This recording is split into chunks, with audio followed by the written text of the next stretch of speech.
This journey of me following the migrants went from sort of 10 in the morning, all around the clock, to late at night, to the point where, you know, on buses, on trains, through streets, at every key point, French military police and the French police, they were there. They were on the bus, taking down notes, taking pictures, but not doing anything to deter the migrants or stop them, just being there.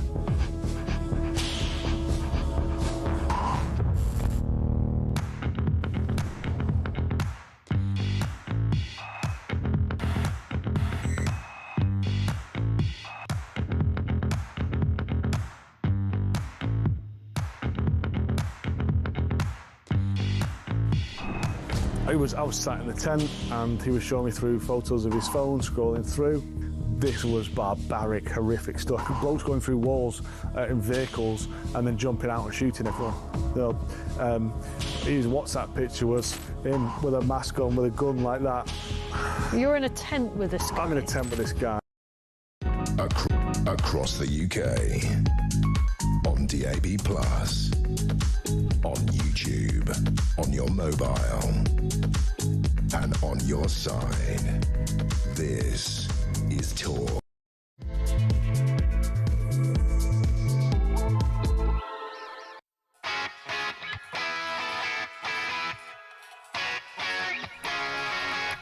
Two minutes past 6. Sakir, do not read the papers this morning.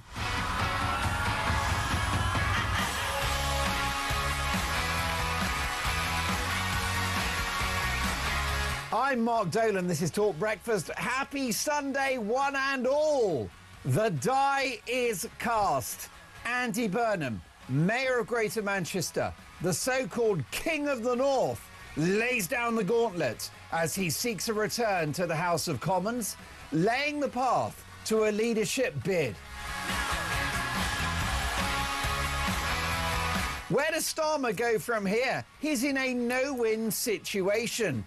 Does he block Burnham's candidacy and make Andy Burnham, the King of the North, an absolute martyr? Or does he welcome Andy Burnham's return to Westminster and therefore risk being replaced as PM? Is Starmer toast?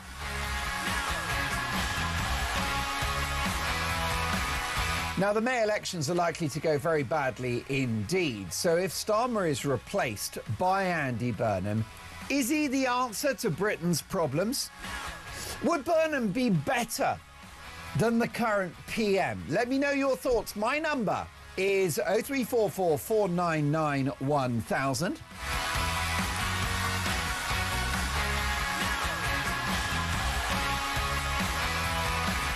It's all about your opinions.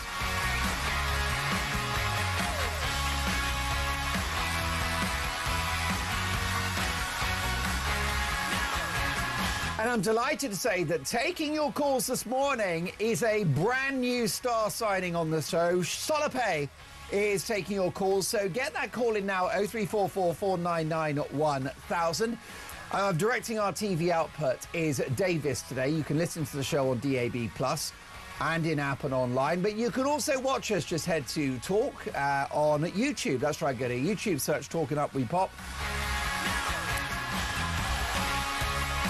Our executive producer is Dave Spencer, and pressing the buttons are lead engineer, troubleshooter, and expert maker of a cup of tea. And that's actually not true. So you don't really make much tea, do you? Dave, the engineer. Listen, so much to get through. Is Andy Burnham going to be Britain's next Prime Minister? Would that be an improvement on Starmer? I know they're all terrible because they're all socialists. Socialism doesn't work. But would Burnham be better, given the fact that we're stuck with this Labour government for the next 3 years? Would he be better than Starmer? Is he the lesser of two evils? 0344 499 1000. As the saying goes, let's talk.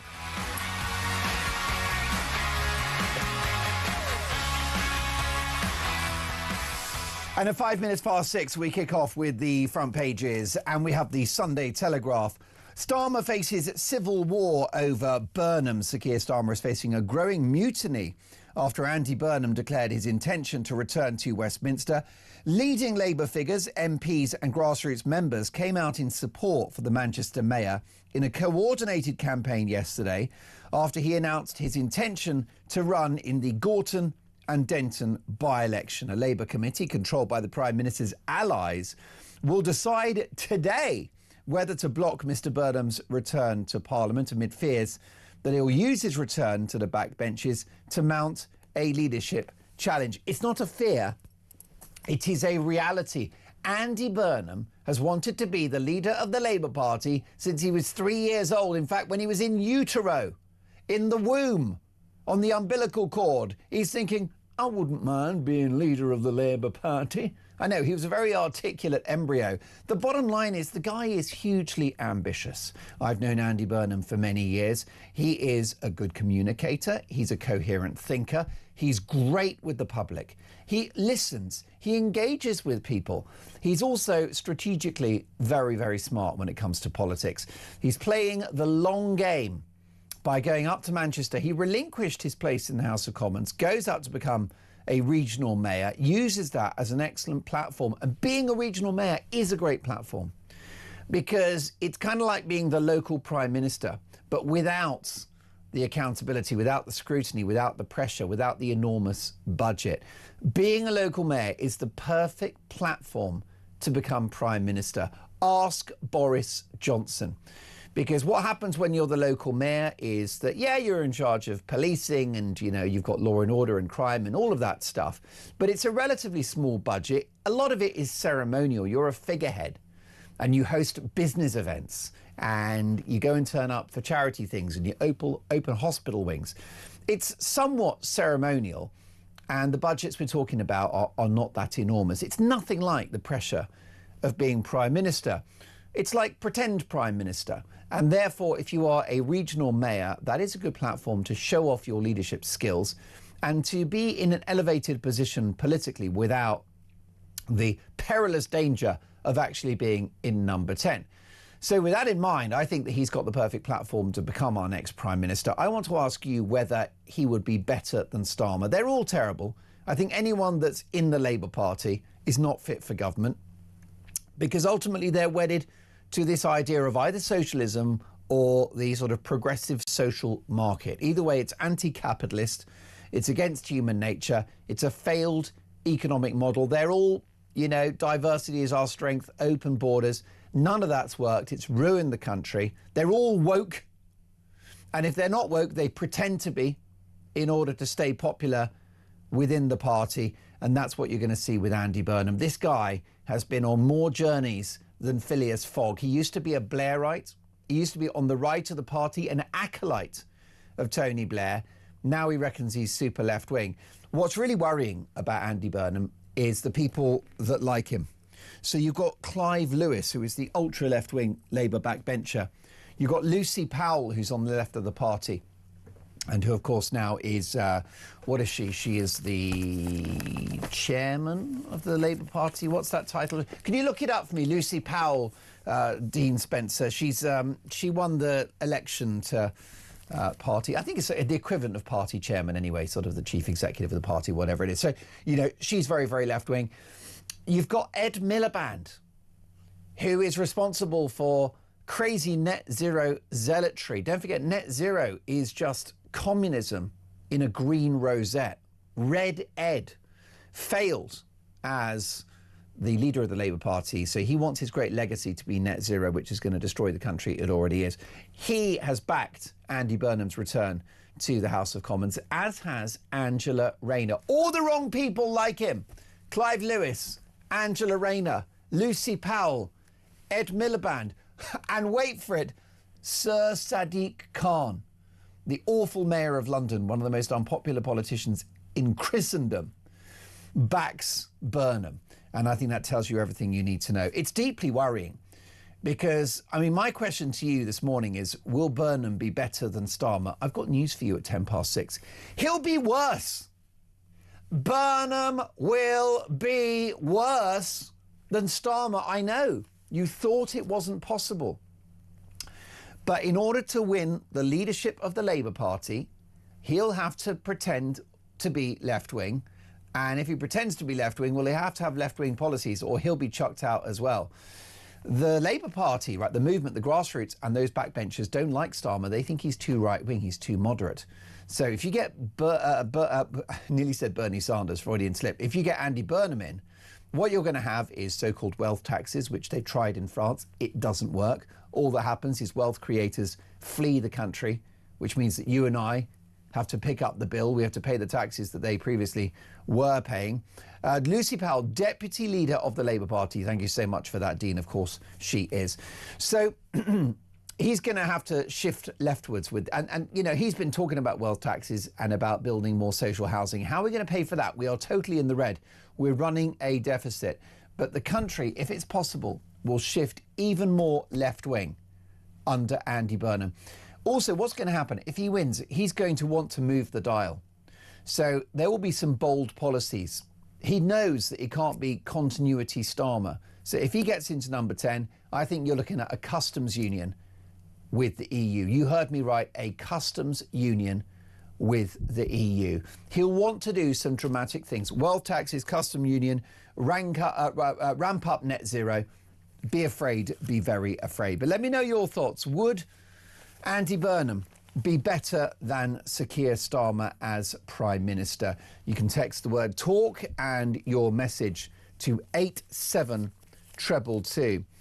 Richard says, all this talk about Burnham, so we actually think he will beat Reform at the by-election, do we? Well, that's a good point, Richard. He could actually lose that by-election. The majority is around 18,000. I think Reform got around 5,000 votes in that constituency. It would be tricky for them to win it, but you never know, especially if Reform have a high-profile, well-known candidate such as Zia Youssef. Absolutely. Look, I think Burnham has decided death or glory, only glory. He's rolled the dice on this one and decided that he'll have a crack at getting back into the House of Commons, and he's willing to take that chance. Why? Because it's his dream to be the leader of the Labour Party. He's tried several times and failed. Will it be third time lucky?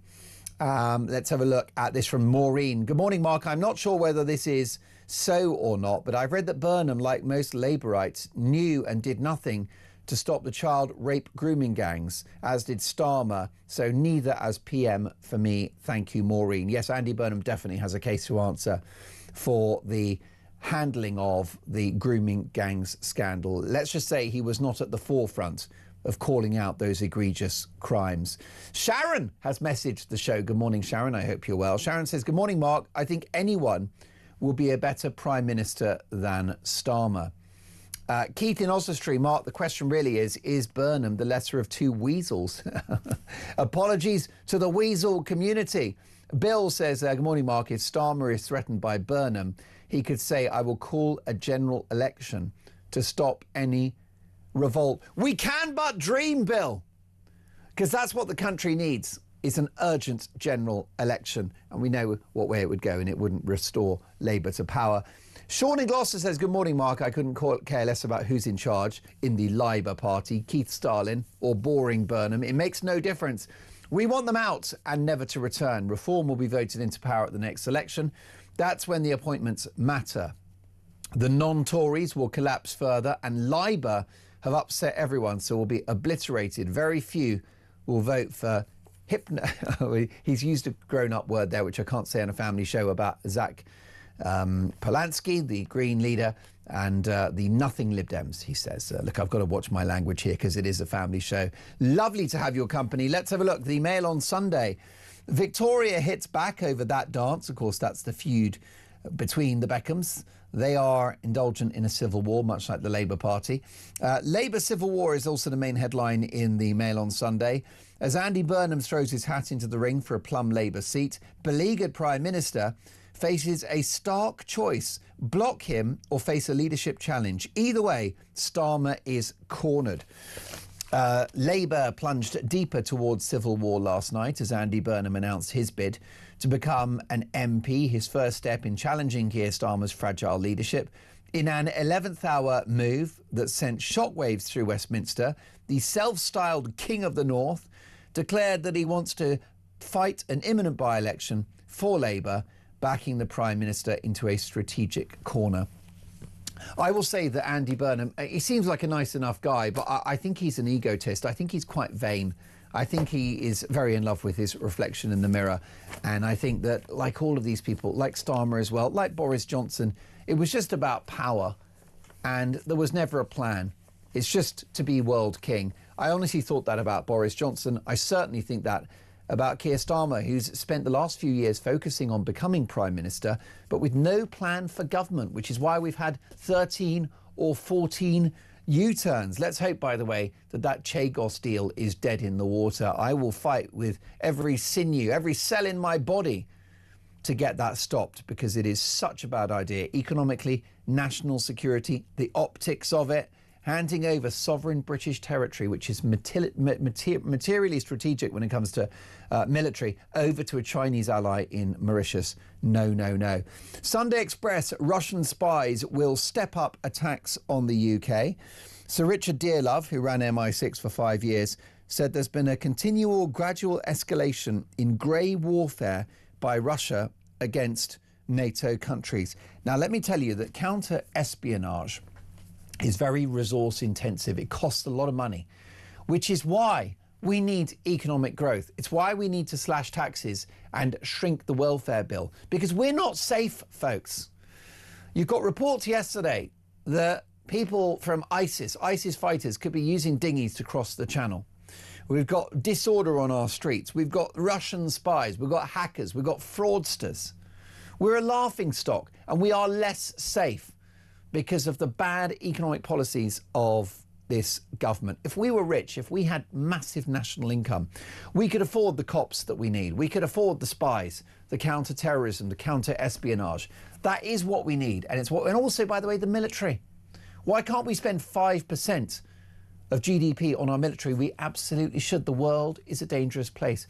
The issue you've also got is the Prime Minister has said he's increasing military spending as a percentage of GDP. Well, if your GDP, if your growth is shrinking, well, then that percentage means nothing, and it'll get eaten up by inflation, which, by the way, has just gone up again under this Labour government. The Observer, heated rivalry. Andy Burnham kicks off the contest for number 10.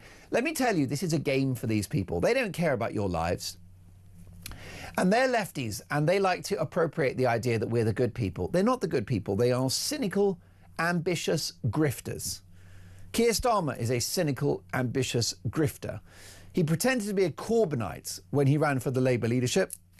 He said he'd nationalise everything, he'd get rid of the House of Lords, he would have wealth taxes, all of that stuff, a massively left-wing agenda, and he did an immediate about-turn once he got the top job.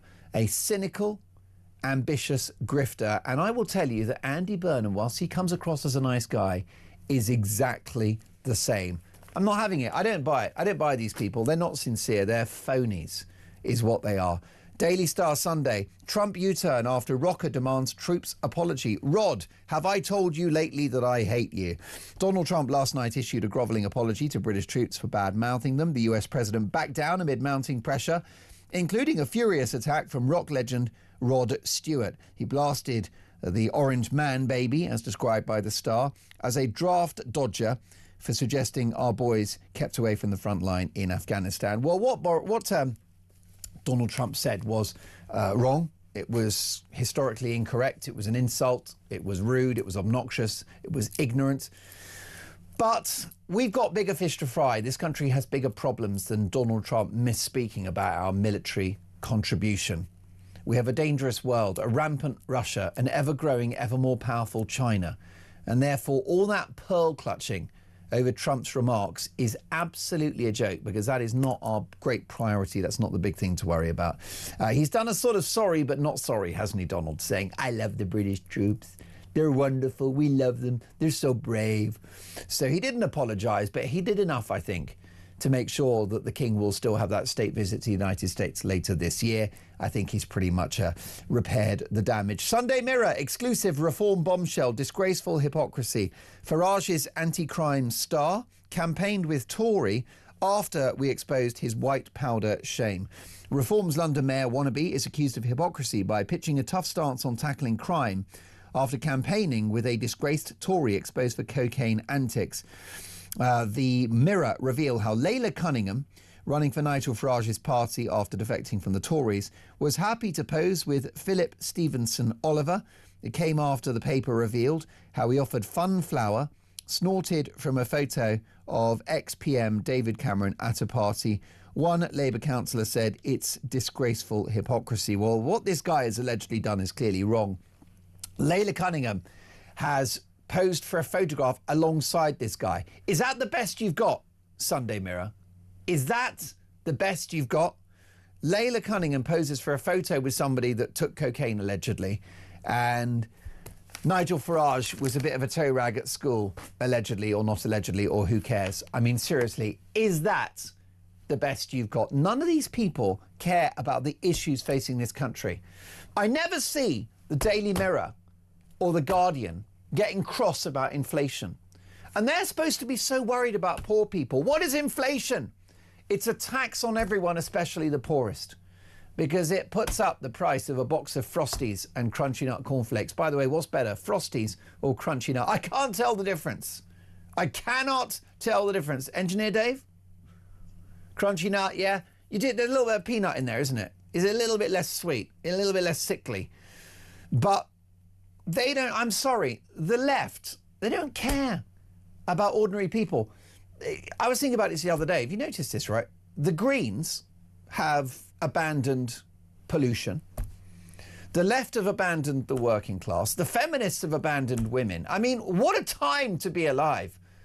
So these lefty rags like The Guardian and The Mail, definitely not The Mail, The Mirror, they don't care about poor people. Otherwise, they'd be furious about inflation, which has been stoked by Rachel from Accounts. They'd be angry about unemployment, which has gone up under this Labour government. Party of working people, party of people that can't get a job, more like. They should be angry about the growing national debt. They should be angry about the impact of net zero on energy prices. They should be angry that this country is so unsafe now because we haven't got the economic firepower to pay for a military and to have cops on the street. But why aren't they angry? They're angry because they don't care. And it's all about this beauty contest between Andy Burnham and the Prime Minister, Keir Starmer. Finally, The Sun on Sunday, Brooklyn Beckham exclusive. Brooklyn rift goes back many years, says his ex-missus. And world exclusive, army shock. Trump backs down after concern by King. Donald Trump backtracked and hailed British troops as among the greatest of all warriors yesterday after the King's concerns over his slur on NATO troops were passed to the White House. Those are your front pages. I'll get one of the finest political commentators in the country live in the studio next, plus more big news. Don't go anywhere.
Couldn't believe. Like, we were all just mates, we were all just Londoners, we weren't just all in a different demographic box. You know, he divided and conquered. And so I want to unite and not conquer. I want to give London back to Londoners. And it's so, in a sad sense, I'm not surprised that this has happened because the bar is so low. They were all booing him. People were saying, you know, swearing at him, etc. So there is a real hatred for Khan. People have accused him of being an unscrupulous Nepo baby, and he really is. I mean, the man, I wish he had talent, It's but also, unfortunately I he think doesn't.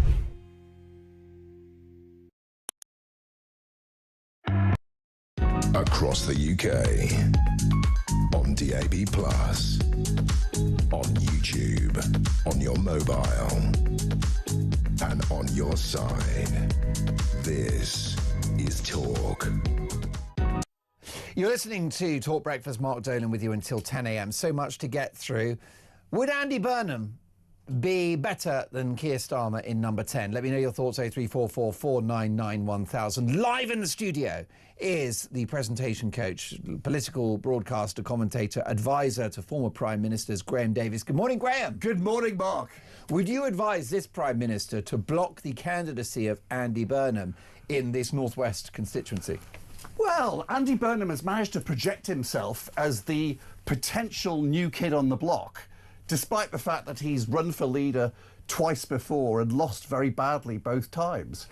He does manage to have, well, he's navigated his 50s better than some of us have, Mark. He still has the well-moisturised good looks of a Thunderbird puppet. And he would be a formidable candidate, both for leader and for Denton. But the problem for him is this: because of the vagaries of the selection procedure, he's got more hoops and tunnels and barriers and obstacles to get through just to be the candidate than an Alsatian going through a police training assault course. That's right. It'll be like that 1980s show, The Krypton Factor, presented by Gordon Burns. Do you remember that show? I do indeed, absolutely. It inspired me throughout my teens. But Burnham, of course, let's say he gets to be the candidate. The problem about being a big, high-profile candidate is that, yes, you do draw votes to you because of your celebrity, but you also draw anti-votes towards you as well.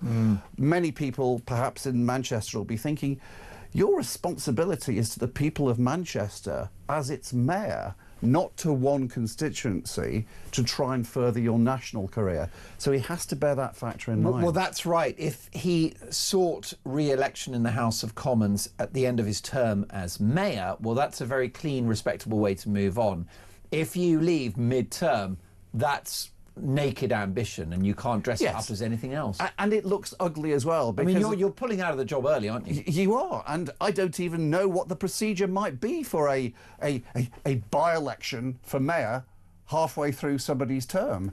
It's opening another potential gap either for a Muslim candidate or for a Reform candidate as Mayor of Manchester. Well, that's right. Of course, that's a big development. The other issue is the cost to the Labour Party of a campaign. Well, my understanding is the ballpark figure around £5 million to campaign to hang on to that mayoralty. Now, I haven't crunched the numbers about, you know, which party would likely win a mayoral election in Greater Manchester. Perhaps Labour would win again, but it's not guaranteed. Urban mayoralty contests have certainly learnt a lot from the American model, but they've also managed to get the American model of spending. And it is very difficult to do an urban mayoral campaign on the cheap.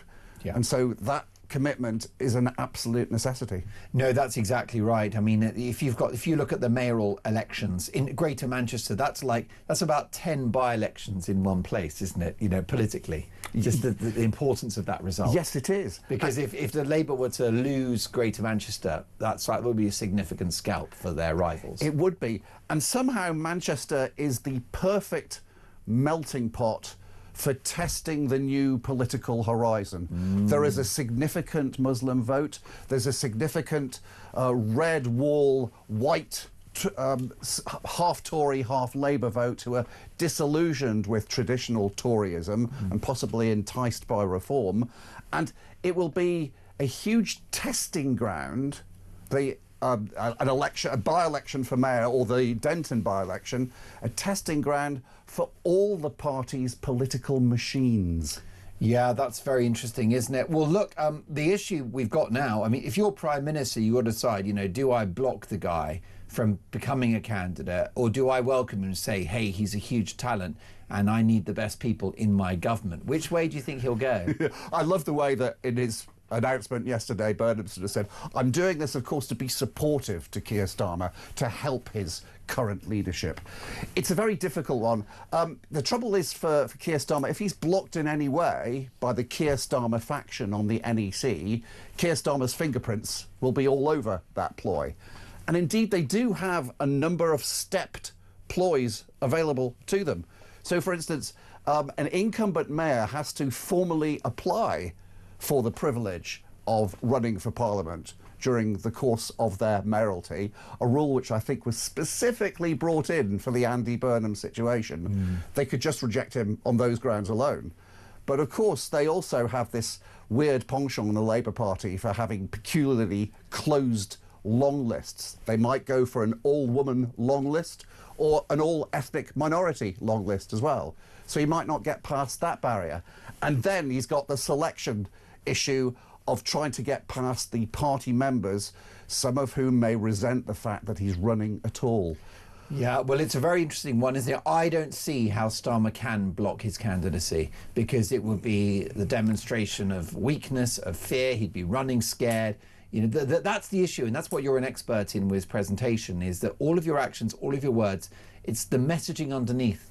It is indeed. Counts. Now, and the messaging to block would be to say, I'm afraid and I'm not strong. I gather that Starmer is going on a major statesman's trip to the Far East over the next few days. Yeah. A very good way of avoiding being supposedly ostensibly involved in either the acceptance or the blocking process. I agree. To do an overt block would be too damaging to Starmer himself. Yes, and I think that Burnham would use that as a platform. Now, the big worry I've got about Burnham is the people who are backing him. Lucy Powell on the left of the party and a thorn in the side of this current Labour administration. Ed Miliband, the man responsible for the worst excesses of net zero, on the left of the party. Clive Lewis, hard left backbencher. Sir Sadiq Khan, the divisive mayor of London. With friends like that, who needs enemies? It is indeed a movement of the old left. Lucy Powell must be hopping up and down with delight, because she was furious to be demoted from the role that she had. But it was a really poor piece of party management to do that demotion, because she immediately had the chance to run for deputy leader and cause maximum mischief. But of course, it's also given her the ideal platform to say, I'm very much in favour of what Andy Burnham in the House of Commons could do for this party. She was the ideal, dare I say, tribune for him, and the others have fallen into line behind her. And I have to say, a very effective group way. Doesn't it demonstrate what a game it is for these politicians?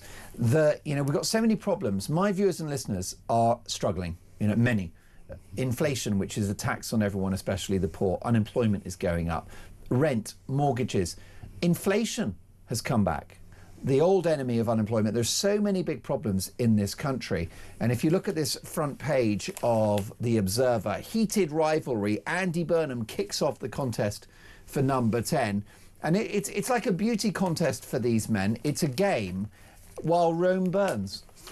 I'm going to do something unusual here. I spent 12 years at the criminal bar, largely defending the indefensible, and I'm now going to leap back into that and do a little bit of defence of politicians. They say that when you apply to join the Conservative Party candidates list, the first thing they say to you is, there's no I in team, but there are two I's in narcissist. Wow. But you have to remember that when you're a political candidate, when you eventually become an MP, the first rule, whether you're doing good for the country or doing good for yourself, is that you have to survive. You have to survive the next general election and the next general afterward, the next general election after that. Yeah. So whatever you have to do to make sure that you maintain your position as an MP or become an MP in the first place, that is the first step to actually being able to do some good. Now, that naturally comes across often as narcissism, but they've got to do it. Otherwise, they wouldn't be able to stay on the field of play. It's 6:35. This is Talk Breakfast. Would Burnham be better than Starmer? Don't go anywhere.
across the UK.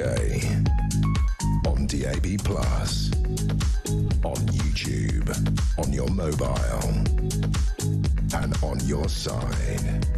This is Talk. You are listening to Talk Breakfast. So many front pages with one story in town. Sunday Telegraph. Starmer faces civil war over Andy Burnham. The Observer. Heated rivalry. Andy Burnham kicks off the contest for number 10.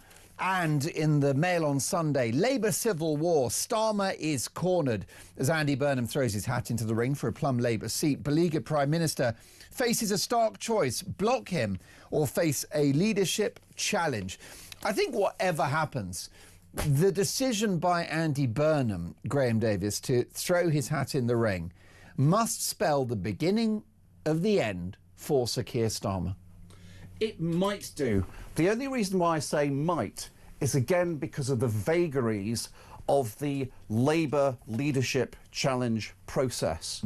I remember when Gordon Brown was in great difficulty in his last year before the 2010 general election, he was visited by the men in grey suits and said, "Gordon, it's time to go." And his response, well, was, "Do your worst. It'll take you at least 6, maybe 9 months to get rid of me, and you may not succeed. You'll tear the party apart, and we will definitely lose the general election. So do your worst." Now, if Starmer wants to dig in, he could do so, and it's difficult to actually see an active ousting unless he was convinced that it wasn't worth staying on. And this is a guy that's wanted to be Prime Minister for a long time. He's known to be a ruthless personality, and he did fight a successful general election. So having fought for power, he will want to keep it. He's not going to give in easily. Yeah, and he's famously quite stubborn. Oh, yes. So I think that's interesting. And he'll be conscious of his legacy, because at the moment there is no legacy, is there? He's stubborn to the point of rigidity, and all politicians, when they get to Prime Minister, do have the legacy thing in the back of their minds. Yeah. And at the moment, it's firefighting. And of course, he's flip-flopping more than a landed fish at the moment. Yeah. And really, you can't flip-flop and leave a legacy at the same time. Most definitely not. Just looking at the numbers from the Gorton and Denton by-election in 2024, handed to me by Engineer Dave, Labour has a majority of 13,413. Interestingly, they were down 16.5% on the previous election, but a majority of 18,500. Reform got 5,000 votes. Is it likely that Burnham will win that election in Gorton and Denton, do we think? More than ever before, looking at previous results in a given constituency is not a useful exercise. There's an old cliche that says, oh, there's no such thing as a safe seat, whether you're Labour or you're Tory, but that's now absolutely true. There's so much volatility in the political marketplace that looking at those numbers are uninstructive. Well, let me, as a seasoned political expert, Labour get 18,500 votes last time round. Reform get 5,000. So can Reform add an extra 15,000 votes? Without question, potentially. But as I said, it's a real test of their machine. Now, I believe that there were Reform canvassers knocking on doors already yesterday, which is slightly strange when you haven't got a candidate to canvass for. But obviously they say that they will throw absolutely everything into it like it's D-Day, and they need to do better than they did in the Senedd by-election in Caerphilly. Now, you may not know this, one of my dark secrets is that various members of the extended Davis clan are also members of the military wing of Clive Cymru. Wow. And they report to me that obviously there was a huge amount of tactical voting for Clive in the Senedd by-election in Caerphilly from Lib Dems and Labour voters, but there was also a significant number of Tories who voted Plaid as well, specifically to stop Reform. And that is conceivably something that might be a factor in Denton. Well, that's interesting, isn't it? We shall watch this space. Meanwhile, we've got a clip of the London Mayor, Sadiq Khan, discussing a variety of things at this special Fabian Society conference in relation to immigration. Take a listen. My name is Sadiq Khan. I'm the Mayor of London and a proud Fabian. I'm here at the annual conference of the Fabian Society in the Guildhall, where I've delivered a speech saying that us progressives, us Fabians, should be talking up the benefits of immigration. I think as a country we've allowed the far right and others to frame this debate with hatred, hysteria and fear-mongering being used. And I think we've got to, as progressives, talk up the benefits of lawful migration with the three principles of compassion, control and contribution. Sadiq Khan there. It's time to reset the immigration debate. He's worried that the far right have essentially demonised those who come to this country to make a better life. What's your reaction? There is room within the political spectrum for a reasonable, reasoned debate on immigration, as opposed to all one or all the other.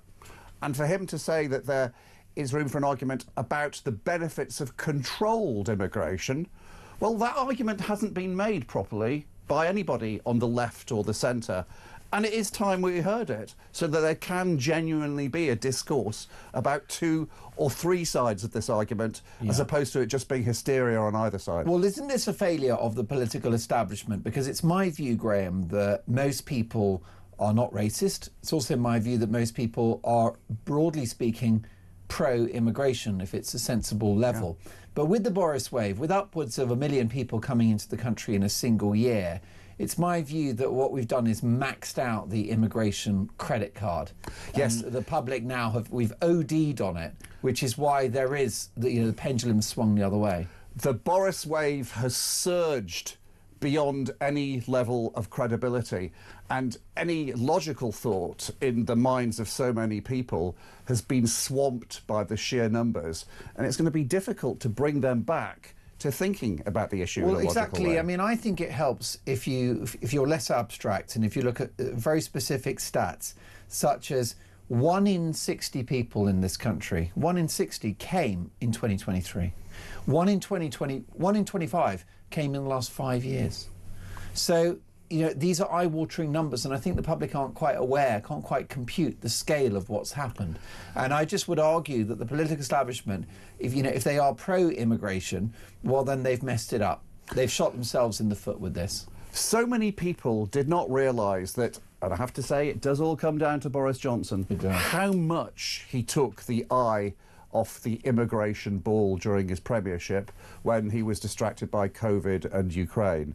And there are people now who are hysterically angry about immigration who had probably never even thought about it before about 2 or 3 years ago. Yes. And those are the people who are lost to civilised political discourse. Well, this is it. And they have to be brought back in. I mean, not to use a little bit of online parlance, the normies have woken up. Yes. Or been radicalised. Or the normies were moderate people. Moderate normies were very relaxed and affable and open-minded. And agnostic about it. About immigration, but now their minds have been snapped firmly shut. Oh, well, that's fascinating, isn't it? And I think that happened in America, which is why almost 80 million people voted for Donald Trump. I always argue, a good chunk of whom don't like the guy. Oh, yeah. But when they looked at that porous southern border and 10, 15 million people entering America illegally in 4 years, they thought, I don't like the bad orange man, but if he closes the border, that's good enough for me. I remember first visiting the United States. It was in either 2015 or 2016, and watching the first Republican primaries. And the orange man came in, and he was there in those debates with 9 other candidates, and he started talking about we're going to build a wall. I thought, what a ridiculous bloke. That won't capture any votes at all. That is bound to end in disaster. And of course, it was a key plank to him capturing the imagination of a certain significant part of the country. Well, yeah, what happened is it was controversial at the time. He got in early, didn't he, with that narrative? Yes. And now it's entered the mainstream across the Western world. That is possibly his darkest achievement, making fringe issues become mainstream. But is it dark? I mean, what happened in America was a scandal, an historic scandal, for 10 or 15 million people to cross into the United States, with no documentation whatsoever, unaccredited. That's a total catastrophic failure of the state, isn't it? Well, it was a catastrophic failure that a lot of people colluded in. Right. Certainly in Texas and California, there was an economic, underclass of undocumented people. Sure. People who were working in the back rooms of shops or working as domestic cleaners, also in the various aspects of the self-employed sector. And people were very happy to see Mexican immigrants doing that. Well, there you go. I'm sure that's an element of truth that you've just mentioned. Barry says, good morning, Mark. If Andy Burnham does become Prime Minister, where's the talent for his cabinet? It will be the same useless crowd. Mark in Selby, good morning, Mark. Andy Burnham has been whispered to by those wishing within Labour, wishing to unseat the unpopular Starmer. What Andy has forgotten in his exuberance to kill the king is that a political post in the hand is worth 2 in Westminster. I suspect that in the very near future, the only words Burnham will be speaking to the electorate are, do you want fries with that? Ian in brilliant. Ian in Merseyside. Hi, Mark. Would I qualify as a socialist? Well, 1, I'm working class. 2, I live outside the London bubble. 3, I buy my own clothes. And 4, oh yes, if I attend a social event, I buy my own ticket. Asking for a friend. Thank you for that. I will get to more of your thoughts very shortly. Just this from Paul. Good morning, Mark. If Burnham is the only hope we've got, we really are doomed. Part of me thinks stick with the Muppet, you know. Would Burnham be better than Starmer? This is Talk Breakfast.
I have a message tonight for the incredible people of Greenland. And if you choose, we welcome you into the United States of America. That is why I say the use of tariffs against allies is completely wrong. You know, the fact that they had a boat land there 500 years ago doesn't mean that they own the land. We're not going to have Russia or China occupy Greenland. So we're going to be doing something with Greenland either the nice way or the more difficult way. Any decision about the future status of Greenland belongs to the people of Greenland and the Kingdom of Denmark alone.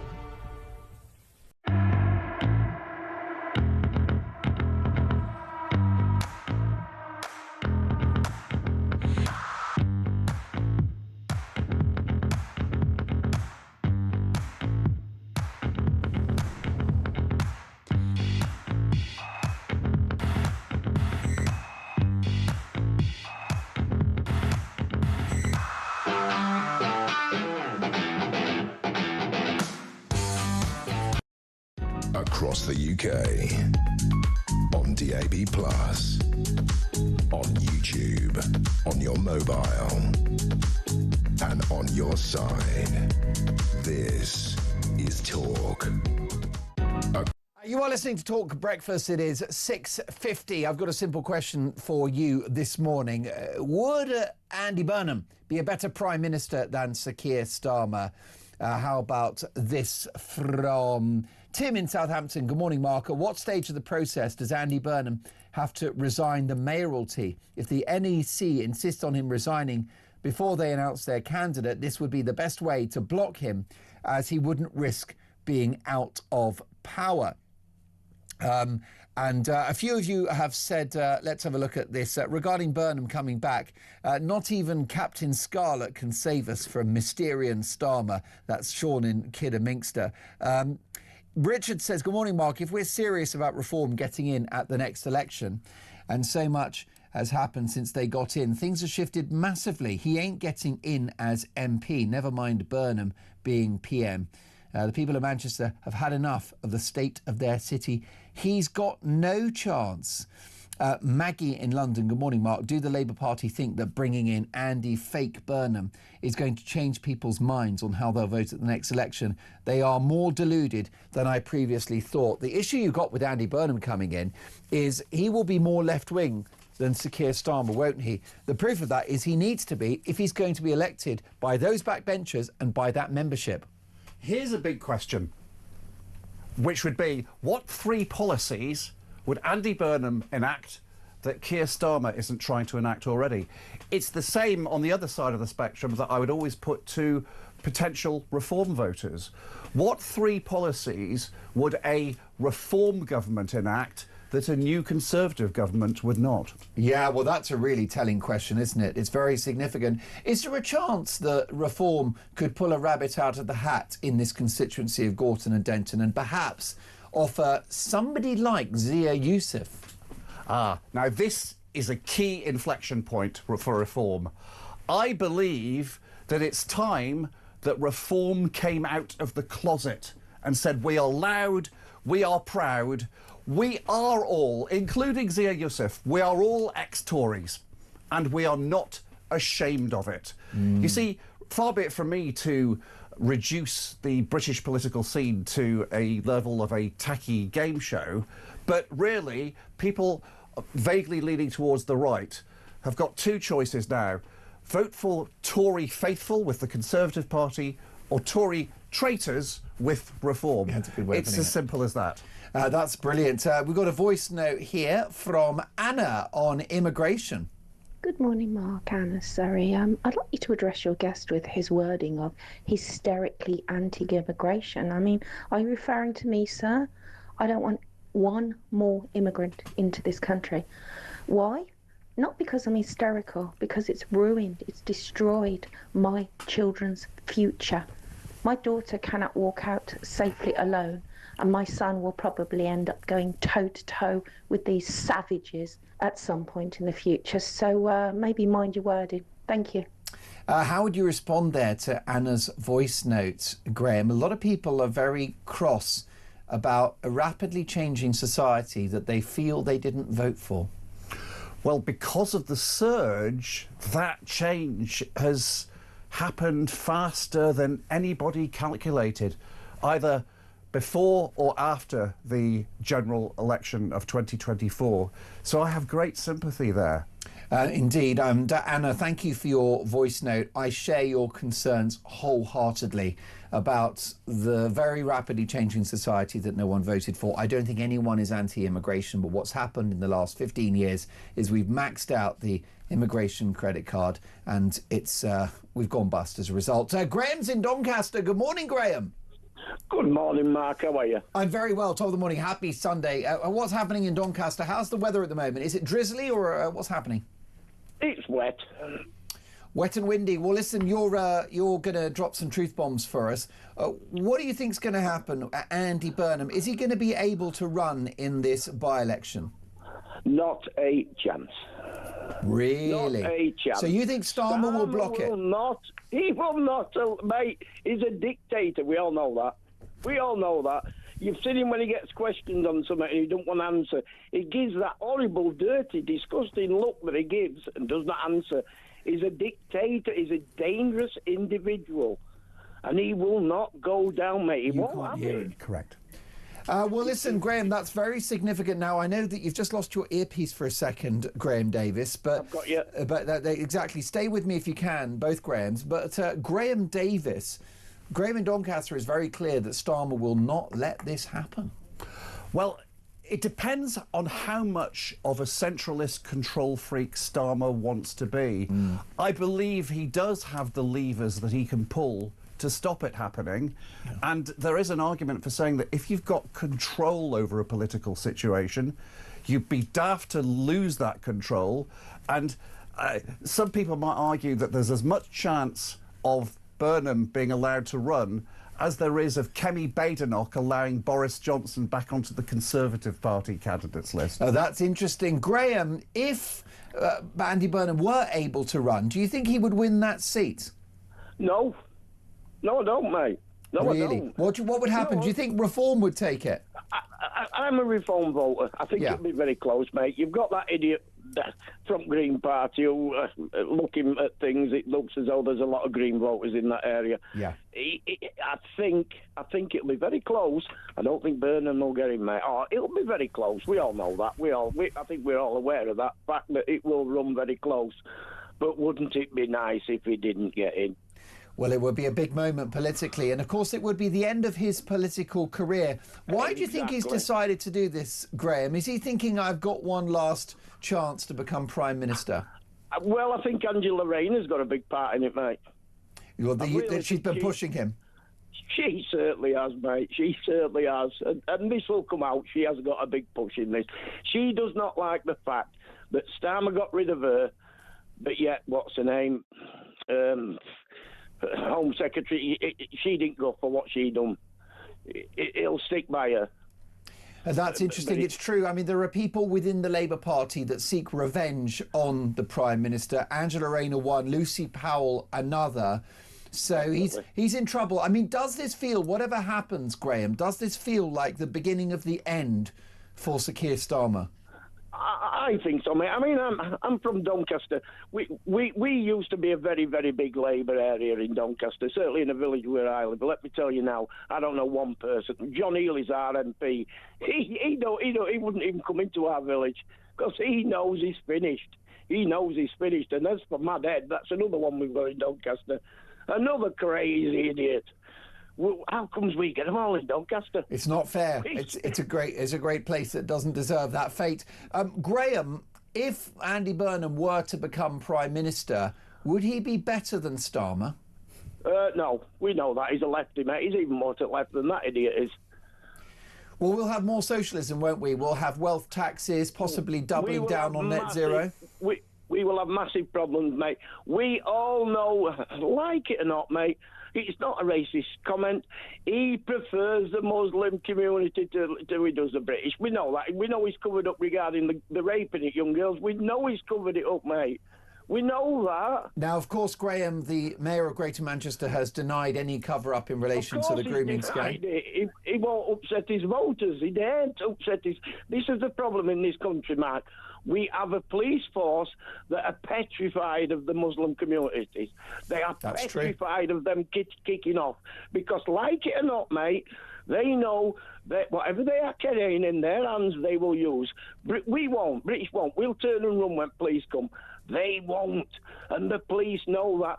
And the police are not police like they used to be 40 years ago when I was young. Well, I totally agree with you, because those weekly so-called peace marches, Graham, people walking around saying globalise the intifada, the cops were outnumbered. They did nothing as rampant anti-Semitism played out on the streets. Graham, what a brilliant call. Call me again soon. Have a great Sunday, Graham in Doncaster there. I'm delighted to say it's Graham Squared, because the brilliant broadcaster and political commentator Graham Davis is with me. Simple question, would Burnham be better than Starmer? This is Talk Breakfast.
This journey of me following the migrants went from sort of 10 in the morning, all around the clock, to late at night, to the point where, on buses, on trains, through streets, at every key point, French military police and the French police, they were there. They were on the bus, taking down notes, taking pictures, but not doing anything to deter the migrants or stop them, just being there.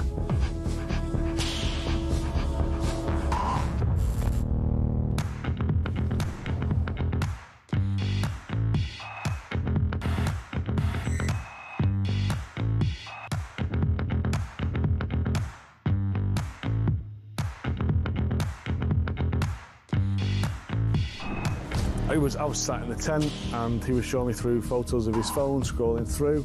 This was barbaric, horrific stuff. Blokes going through walls in vehicles and then jumping out and shooting everyone. His WhatsApp picture was him with a mask on, with a gun like that. You're in a tent with this guy? I'm in a tent with this guy, and actually he's just showing me this stuff. I'm just thinking, this is not the kind of bloke you want to be coming to the UK.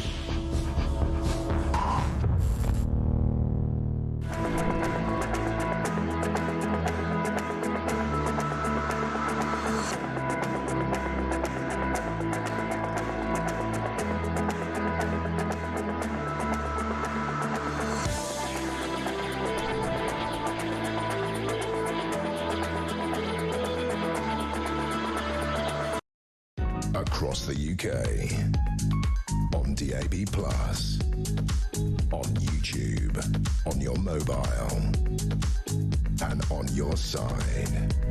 This is Talk.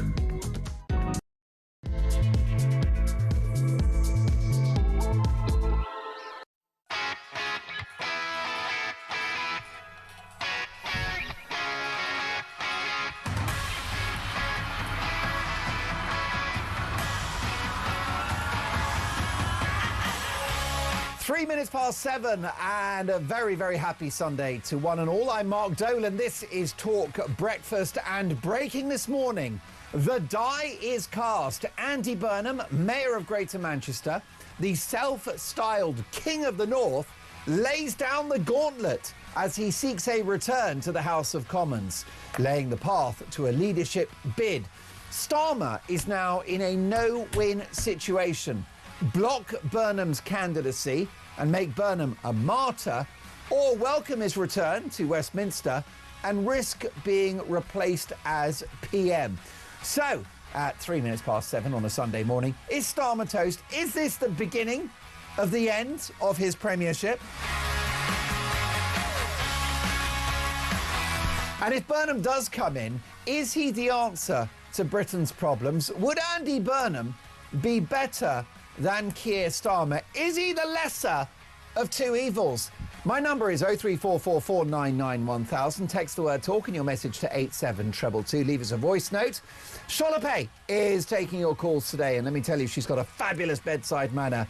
And so get your views in. My priority for the next 3 hours is to get your opinions on the national radio and television airwaves. It's all about what you think, so as the saying goes, let's talk.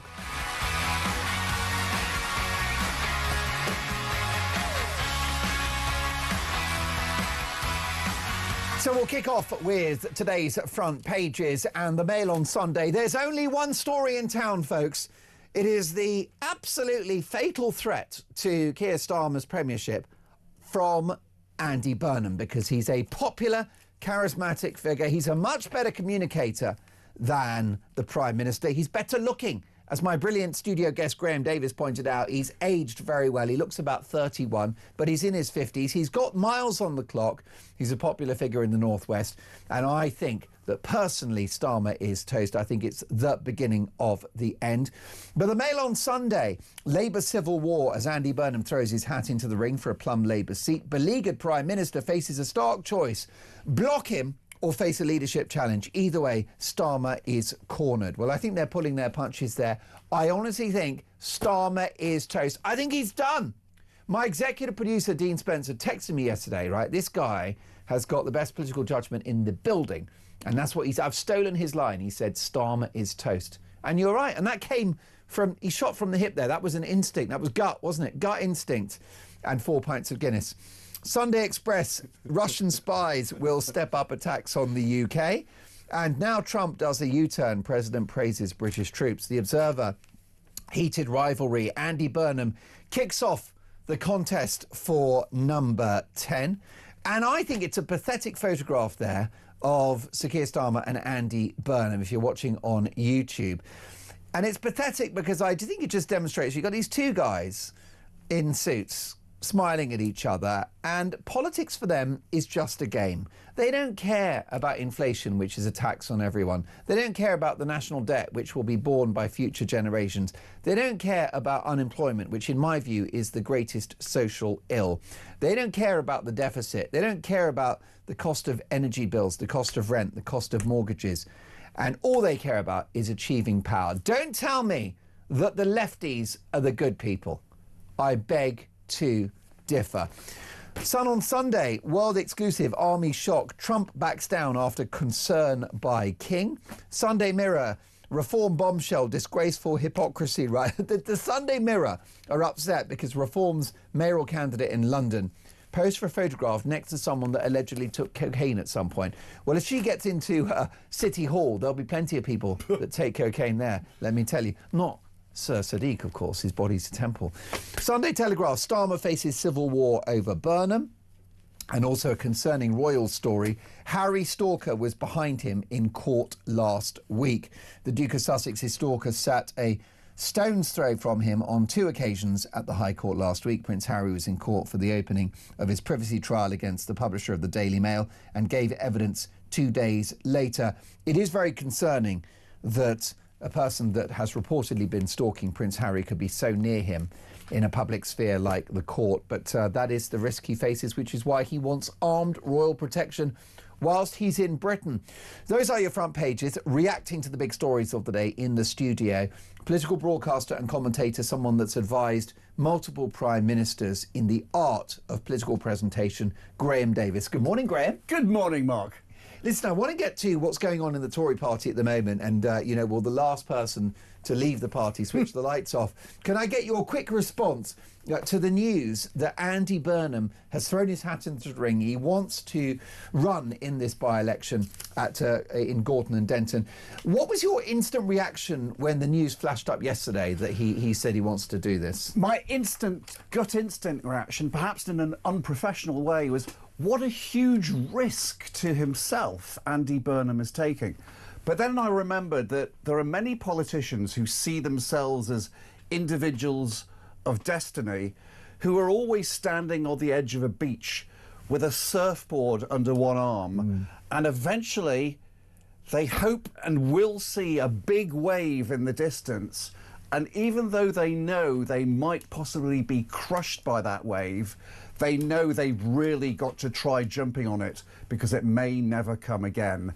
And this is Burnham's wave moment. That's it. A top surfer will tell you it's about the wave. You have to catch that wave. And it's not in your gift when the wave comes, but when it does, you're on that board and away you go. And I think you're absolutely right about that.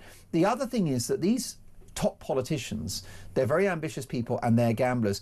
The book about Boris Johnson, written by Tom Bauer, is called The Gambler. And the thesis of his book is that for his entire career, Boris Johnson rolled the dice. And politically, arguably, it worked out quite well for him because he became mayor of London. He also became prime minister. So we're seeing a similar level of ambition from Burnham, aren't we? Poor old Keir Starmer, damned if he does, damned if he doesn't. Because if he blocks Burnham, then he makes him a martyr. And if he lets him in the House of Commons, then he's signed his own, suicide note. Well, you might think, well, he has the power to keep himself as the only player in the game for the post of Prime Minister. And you might think that, well, he'd be crazy to allow a potential rival to get onto the field of play. But, of course, Burnham is in a strange situation himself. Because although he has, half a dozen endorsements from big beasts on the left of the Labour Party, there is this strong possibility that they are using him as a kamikaze stalking horse so that he actually goes straight into battle against Keir Starmer. He may or may not lose, may or may not win or lose, but he would do enormous damage to Keir Starmer's premiership, thus meaning that an eventual resignation by Starmer is brought forward. thus leaving the field open for them to run in due course. Is he really the great white hope for this Labour Party? Is Andy Burnham not actually a tired has-been? Well, the king in the north has got a long, hard road to get down to take the cardboard throne. He's run for leader twice before. There are no radical ideas coming out of his brain or coming out of his mouth. He's actually a bit of a throwback to old-style pre-Blair Labour Party policies. And so, actually, it would be a bit of a backward step into a TARDIS if he came in to number 10. Well, also the worry is that if you're going to become the leader of the Labour Party, you've got to stand on a very left-wing platform, haven't you? The issue you got with Wes Streeting, probably the most talented communicator of the bunch at the moment, but he's on the right of the party. And the membership and those backbenchers won't be happy with that. Those are the same backbenchers that blocked Labour's very important reforms to disability benefits. So, you know, the backbenchers are left-wing, the membership are left-wing. So those who elect the next leader will require a socialist. The Parliamentary Labour Party has always been destructively schizophrenic, as was epitomised once when Jeremy Corbyn's leadership was challenged by, was it Owen Smith, have I got the name right? And he got something like 75% of the Parliamentary Party voting for him, and Corbyn got 25%. But of course, Owen was swamped by the votes of the Labour Party grassroots membership.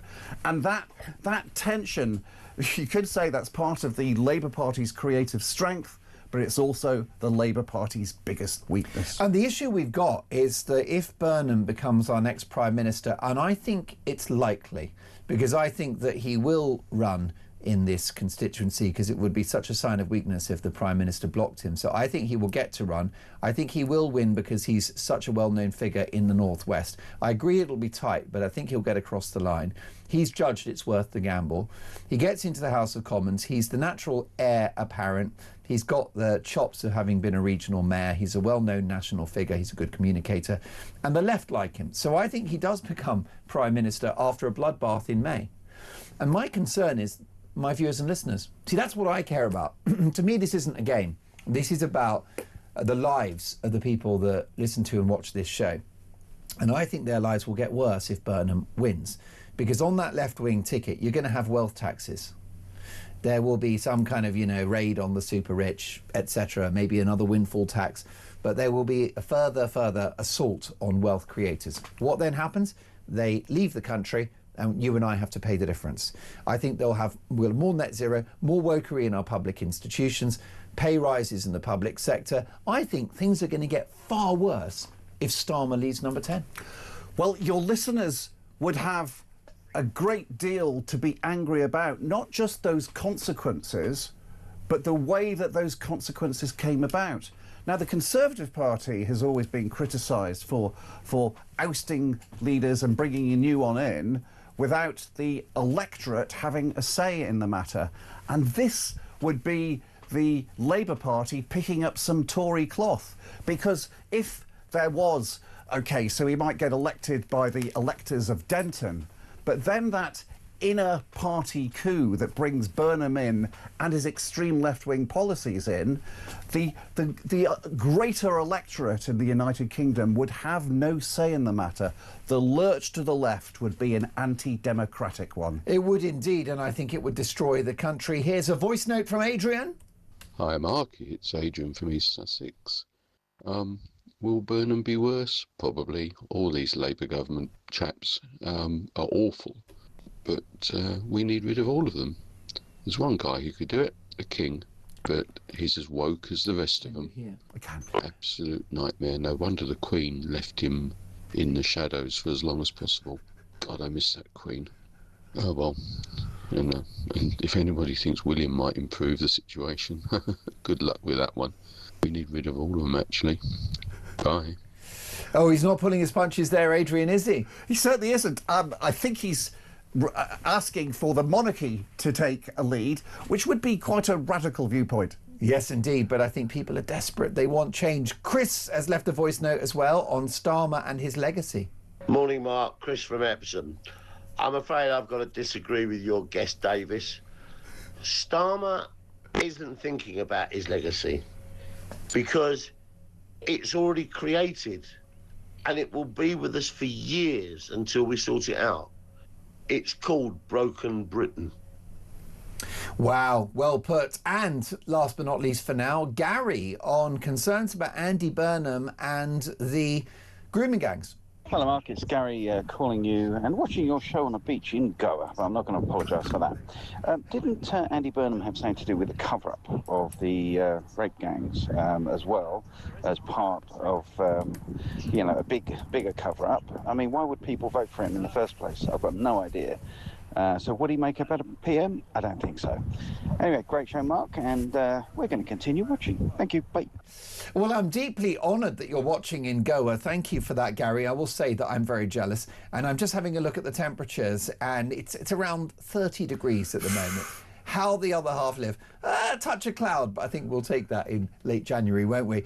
Brilliant stuff. Well, look, there you go. Those are the travails of the Labour Party. I think it's the beginning of the end for Starmer, and I think that it demonstrates that things are going to get worse in this country before they get better, because Burnham comes in, shifts to the left, more debt, more unemployment, more inflation, and, you know, more wokery in our public institutions, at which point there'll be a massive, massive change at the next election. But what kind of Britain will we have when that happens? Meanwhile, the Conservatives and the small matter of multiple defections. Now, Graham, you've advised various ex-Tory leaders. What's your appraisal of the current state of the Conservative Party?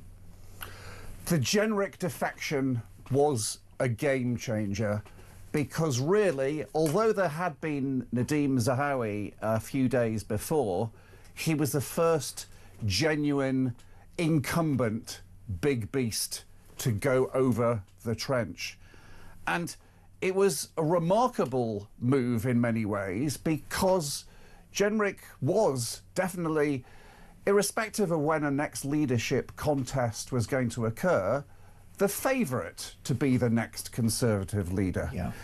Now, no MP is forbidden from changing their mind about particular policies. They shouldn't be considered as having brought a tablet down from the mountain, carved into stone, and they must never move from those particular views. They should be allowed to change their mind depending on their personal experience. But the problem with Jenrick is this: he was net zero when it was cool, he was woke when it was trendy, he was Remain when it was required. His changes of mind have stretched credibility to breaking point and beyond. Frankly, his road to Damascus has had far too many spaghetti junctions. Wow, yes, indeed. But as you say, notwithstanding whether he's an authentic politician or not, the move is significant, and it certainly helps Reform, doesn't it?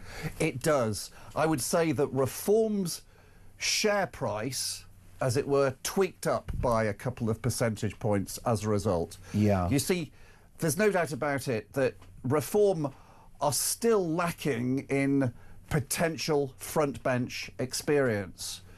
Jenrick's done a lot, and he does seem to be an obvious candidate to be Shadow Chancellor, but of course within the Jenrick Machiavellian machine, he's also an obvious candidate to be next leader when eventually Nigel Farage steps down.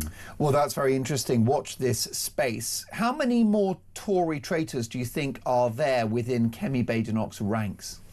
The Nadeem Zahawi defection massively surprised me. I know him personally. He's a tremendously nice guy, a really good friend to everybody he knows, and he does have a statesman-like view of things, and he's not only hugely experienced politically, but hugely experienced in international business. And he's not that right-wing. He's not that right-wing. He really isn't that right-wing. So that was a game changer in itself. And that, to me, meant that you've got to look at all 120 members of Parliament under the Tory banner and consider them all carefully. It's not just a rump of 20 extreme right-wingers. Anybody who feels that they may need to move to survive is potentially a defector. Now, I appreciate that Nadeem Zahawi didn't need to do anything, but nevertheless, he somehow opened a crack in the dam so that lots of people would be considering defecting that perhaps wouldn't have considered it before. Is it worth assuming that Kemi Badenoch's shadow cabinet will not defect, that there isn't anyone within that front bench that's on resignation watch, and that it's rather more the maverick backbenchers that are a concern?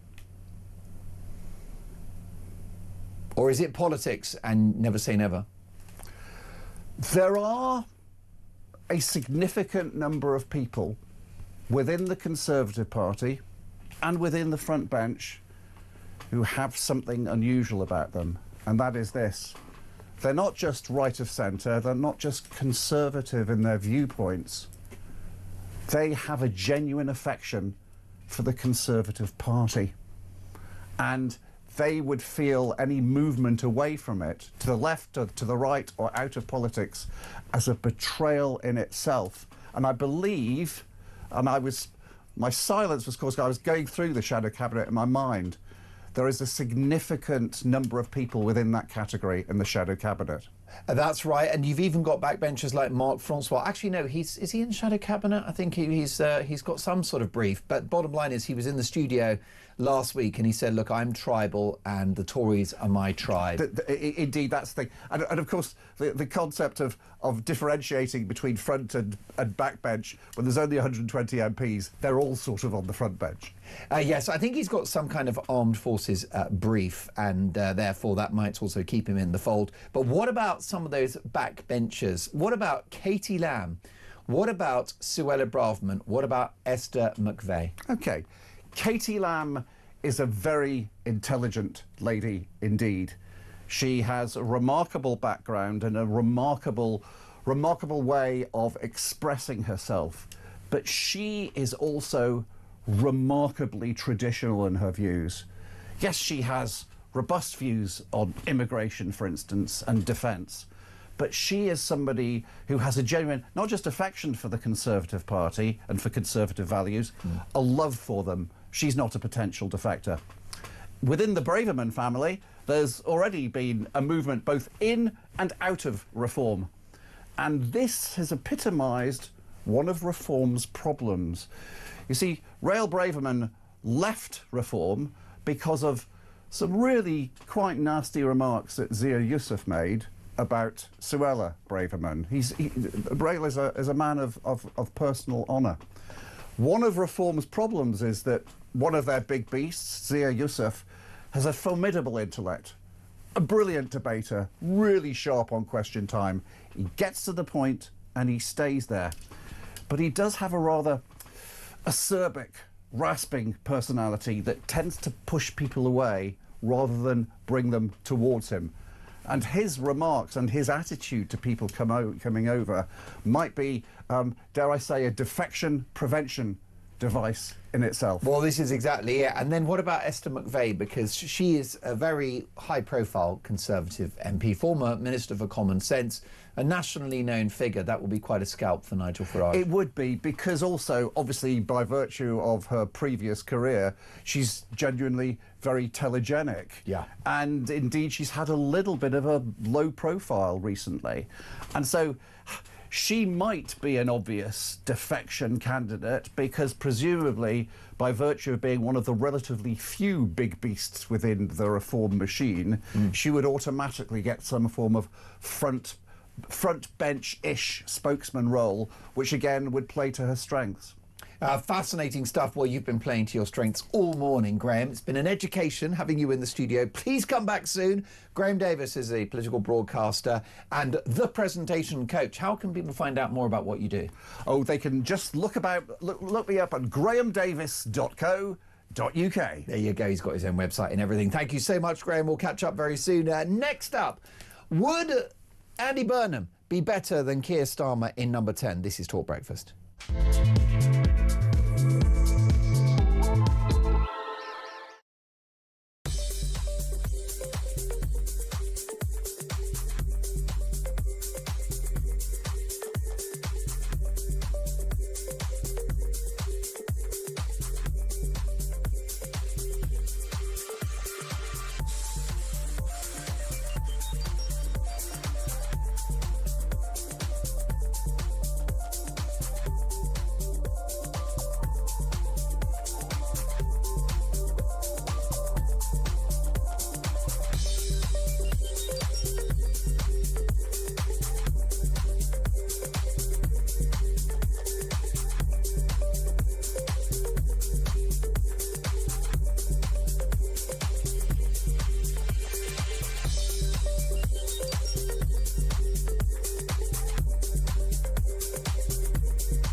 Welcome to the very first Plank of the Week of 2026, a very special show, and that requires a very special panel. Keir Starmer, a man who has achieved the remarkable feat of being both dull and dangerous in equal measure. And we know when Keir Starmer gives his full confidence in someone that is the kiss of death. That was the case for Peter Mandelson and Angela Rayner, and now he's given full confidence in himself, saying, I will be here till 2027. Don't miss Plank of the Week with me, Kevin O'Sullivan, on Talk every weekend.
Across the UK, on DAB+, on YouTube, on your mobile, and on your side.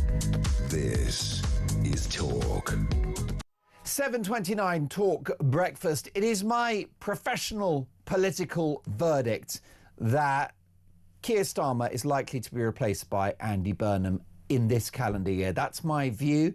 And I think it's very likely, given the fact that it's impossible for Sir Keir Starmer to block his candidacy in this North West constituency. He gets back into the House of Commons and he becomes the heir apparent. Why? Because the left of the party love him and they are the ones who will decide who our next Prime Minister is. So my question to you at 7:29 on a Sunday morning, would Burnham be a better Prime Minister than Starmer? Barry is in Norwich. Good morning, Barry. Good morning, Mark. How are you? I'm very well indeed. Very glad you've called about this because I want to ask my viewers and listeners what they think. Would Burnham be an improvement on the incumbent? No, not at all. In fact, I think it'd probably be worse. Yeah, because if you can believe it, it's all possible.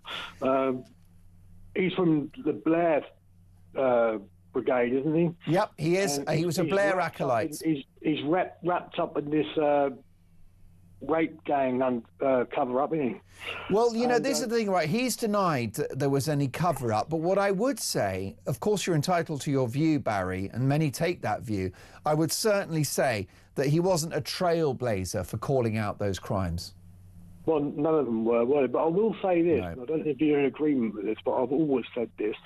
If an MP crosses the floor to another party, regardless, that should automatically trigger a by-election. And if the government in power, whoever that government is, decides to change the Prime Minister, that should automatically invoke a general election, because whoever goes into Downing Street after Starmer, whoever it is, hasn't got the mandate of the people.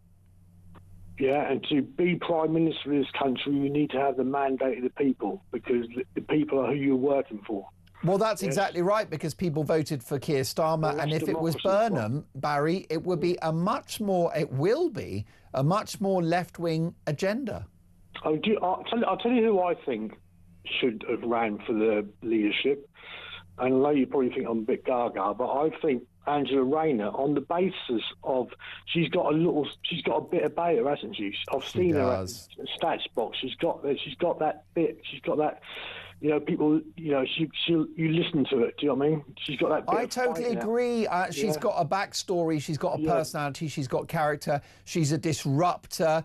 She makes trouble, doesn't she, Barry? If I look at Andy Burnham, I just look at another career politician. Well, he's just another mould, isn't he? Do you know what I mean? Yeah. And you know, it's a bloke in a suit, isn't it? Has never lived in the real world. I just think that there should be.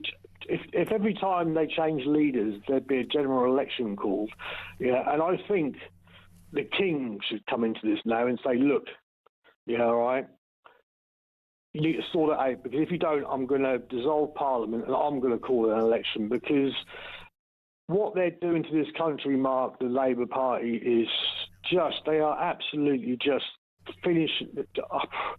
Yeah, it's just mad. Yeah, and I think the king should step in now and say, look, I'm not having all this swapping leaders, you call a general election. Lots of people are saying that, aren't they? It's interesting if Starmer goes. He's the most unpopular Prime Minister since records began. But be careful what you wish for, Barry. I think that's the message. I think Burnham would be worse. Yikes. Yikes. Barry, listen, loved our chat. Have a great Sunday. We'll catch up soon. David is in Gloucestershire. Good morning, Dave. Welcome to Talk Breakfast. Good morning, Mark. How are we all? Oh, well, listen, I'm very well. Better for hearing your cheery voice. Would Burnham be better than Starmer in number 10? I really don't know enough about him. I expect they're both as bad as each other. It's a bit like, do you want your head cut off, or do you want your left? Your right foot cut off, or your left foot cut off? That's the sort of scenario. As far as I can Well, they're see. all lefties. They're all socialists. They all believe in the redistribution of wealth. Yeah, they all believe in net zero. They think that there are 100 genders. They hate our history. They are quite happy with open borders. Diversity is our strength. You are replacing one lefty with another. But what I was saying was, what I rang for really was, I am sick to death of these so-called experts coming on here. And, I appreciate you have to have the people on, but they keep saying reform lack experience. Well, what has experience actually done for us? I appreciate they have got to have people in the background advising them. I heard one of the reform guys saying, they need to know where the skeletons in the cupboard are with the civil service. Well, they'll put stuff at the bottom of the cupboard, the bottom of the ministerial case, and those sort of tricks. They have to have people that know what they're doing, to know all the tricks when they get into power. But what has experience actually brought to us? And the other thing is, I always think when they say about the Conservatives, well, the Conservatives were lefty before. All this pro-immigration, net zero, DIE, this was all under Conservatives. The Conservatives aren't Conservatives, haven't been for years. So what have we replaced them with? We've replaced them with a not quite left government for a more left government, so unless we have change and real change and fast, this country is doomed, and I really do think that. Well, David, I agree with you, and you're so right about, why do reform exist? Reform exists because there are probably about 12 or 13 million people in this country who want a right-wing government. And when they voted for Margaret Thatcher in 1979, 83 and 87, they were electing a right-wing government. What did she do? She reduced taxes, she controlled inflation, unemployment came down, we had small businesses, we became a global diplomatic and economic powerhouse. It was a right-wing administration, and we didn't have that since 2010, since David Cameron, Theresa May, Boris Johnson. That's why Reform are popular, because they are conservative. Well, exactly. We don't want the far right, but then that's... Of course not. No, but don't keep putting... But I get sick to death of everybody saying, oh, you're reform, you're racist, you're anti-immigration. I'm not anti-immigration. I've always said, if somebody wants to come into this country, set up a business, get a job, play the game, that's fine. I know loads of people that have done that, different things, and different, that's great. But what we don't want is people that are coming over here. We've got a criminal cast coming over on the, they are definitely criminals. They're wrong uns. People that are just coming over to just claim the benefits. What is the point in that? What is the game? Everybody's history. What is the game with all these people that are coming into this country? What is the plan? I just don't know. I don't know what the plan is, but sometimes you do wonder whether it's by design. David, common sense as always. Go and have yourself an excellent Sunday and we'll speak soon. David in Gloucestershire there, quite irritated at the idea that people say reform are not experienced in government. His argument is, well, look at the experienced folk. They've opened the border to this country. They've participated in net zero, which has been the deindustrialisation of this country. They've allowed wokery in our public institutions so that the NHS is talking about chest feeders and birthing humans. They've messed it up. The establishment have completely let this country down, and Britain needs change. Keep your calls coming. Next up, Donald Trump. Sorry, but not sorry.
Across the UK, on DAB+, on YouTube, on your mobile, and on your side. This is Talk. A voice note from Hev on Andy Burnham. Would he be better than Starmer in number 10? Good morning, Mark.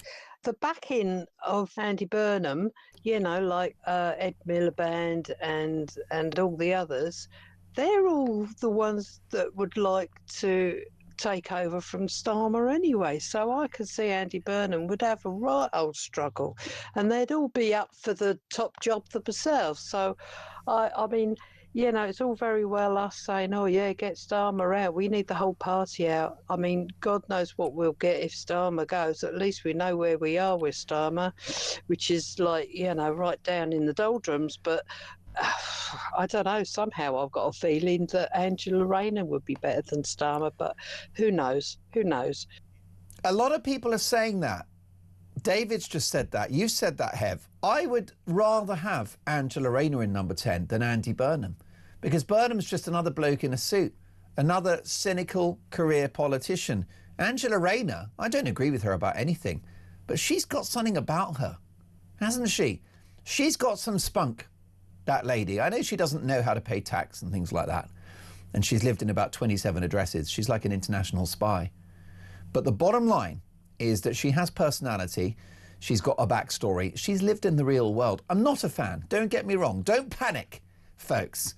But almost, if you just think that the country's going to rack and ruin, I'd rather roll the dice and have someone that's got something about them that's a bit authentic, like Rayner, until there is change at the next election. I don't want another bloke in a suit, and that is what old Andy Burnham is. Listen, folks, let's talk about Donald Trump, who has rode back on his remarks about the role of British and NATO soldiers in Afghanistan. Let's get reaction now from a man who knows the military very well. It's Henry Bolton, international border control expert and a man who served in the forces. Henry, good morning to you.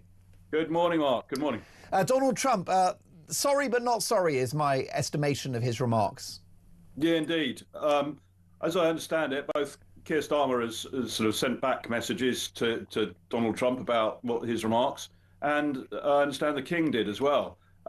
So he's just responding to that. I don't think there's anything sincere in his rowback at all. His remarks. Speaking as somebody who's commanded American troops on operations, who worked for 27 months in Helmand alongside the US Marine Corps. I've also commanded Danes, Norwegians, and Finns. I find his original comments unacceptably insulting. There is no excuse for that. It's demeaning, and it's certainly not how you treat friends and allies. And that comes with some weight from you, because in other aspects you admire Donald Trump. Yeah, I mean, I think he's Mark. I've lectured on leadership and so on, and I think one of the things that you've got to have is vision. You've got to have drive. You've got to be able to move the machine. You've got to do all these things. Political will. Well, political will. Yeah, you've got to have more than political will. You've got to have the character and the personality to drive. And you were just talking about who should or should not, if Keir Starmer goes, who's the preferential alternative. But we've got to look not at ordinary people for leadership. We've got to look at extraordinary people. We don't want ordinary people. If anybody could do the job, then we'd have this sewn up in a day. It takes extraordinary people. Donald Trump is an extraordinary person, and he's got that vision, he's got that drive, he's got that personality, and he's got that character. But there are dictators around, throughout history who've also had the same thing.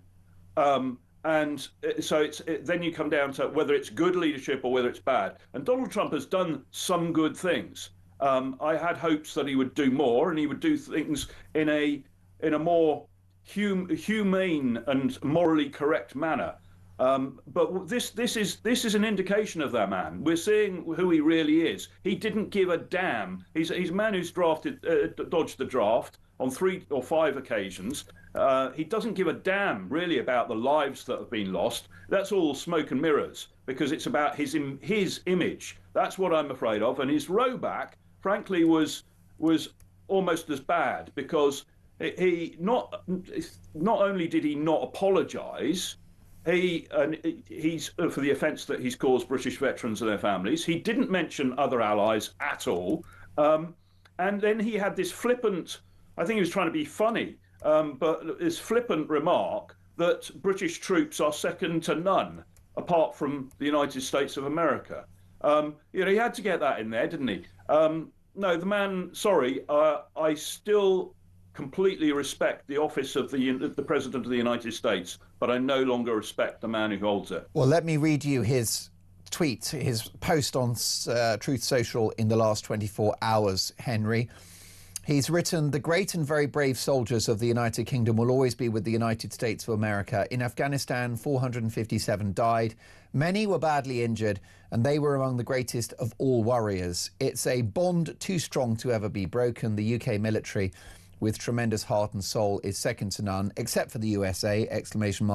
We love you all and always will, President Donald J. Trump." The truth is, though, that these are just remarks, aren't they? And actions speak louder than words. Who is the Prime Minister, Henry? Keir Starmer, to criticise Donald Trump in relation to the military, given the fact that on his watch, servicemen who served in Northern Ireland during the Troubles are now facing hundreds of lawsuits?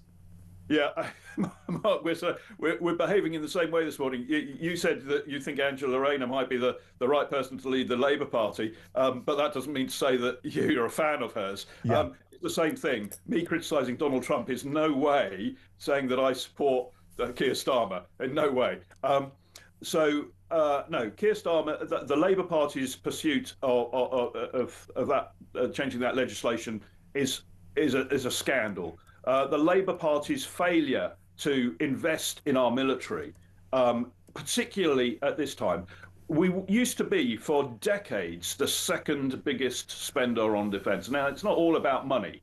I know that. It's about how you spend the money. We don't seem to be particularly good at that either, if you look at the Ajax, the infantry fighting vehicle sort of shenanigans that we've had, where we spent billions on a vehicle that we can't use. But we used to be the second highest spender on defence in NATO. We are now the 14th.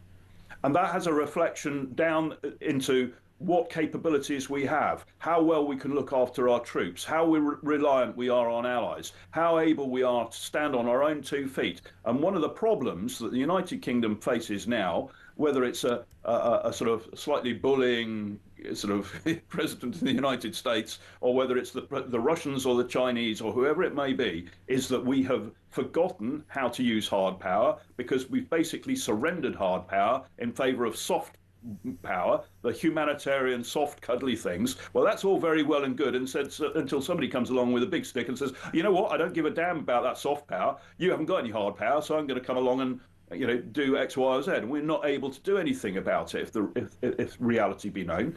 And that, of course, also reflects on military housing, on military morale, and so on. So the man has absolutely neglected his care and attention to the British Armed Forces, and that's affecting them, and it's affecting the security of the nation. Indeed, and people are talking about the fact that this Labour government are going to increase military spending as a share of GDP. Well, that's not much good if your GDP is shrinking, and it's not much good if you've got high inflation, which pretty much cancels out any increases in expenditure. And also, Mark, if you're not doing it until 2027, and then that's only one small step of an increase, which still leaves the defence budget in deficit. And if you're not matching your allies until beyond 2030, when he's not going to even be Prime Minister. Look, this man just doesn't want to spend the money. This man says he wants to make hard choices. He does not make hard choices. And that also tells me that in the world that we're living in, whether it's dealing with America, and let's face it, whether he's delivering from the American people or not, and whether he's an inspirational leader for some people, Donald Trump is a difficult man to handle. You've got President Putin, President Xi, as I said before, and we have got a Prime Minister who can't make any hard decisions, any difficult decisions. No matter how much he says he can, he's proving in his treatment, in his handling of our national defence, that he cannot. Of course, it's difficult to raise money for defence. But on the other hand, what's he going to do if our interests are actually under attack? They do come under attack, or those of our close allies. He's going to be stuck. He's not going to be able to do anything. Henry, before we let you go, you are a seasoned political operator as well as a military man, of course, former leader of UKIP. You made plenty of headlines when you were leading that party and were a powerful voice within the political sphere. What do you make of the decision by Andy Burnham, Mayor of Greater Manchester, to seek re-election into the House of Commons? Yeah, I think it's interesting. I mean, it was always going to be on the cards. How long have we all said that Andy Burnham really is a leader of the Labour Party in waiting? He's followed a similar trajectory, one might say, vaguely similar to Boris Johnson in that respect. He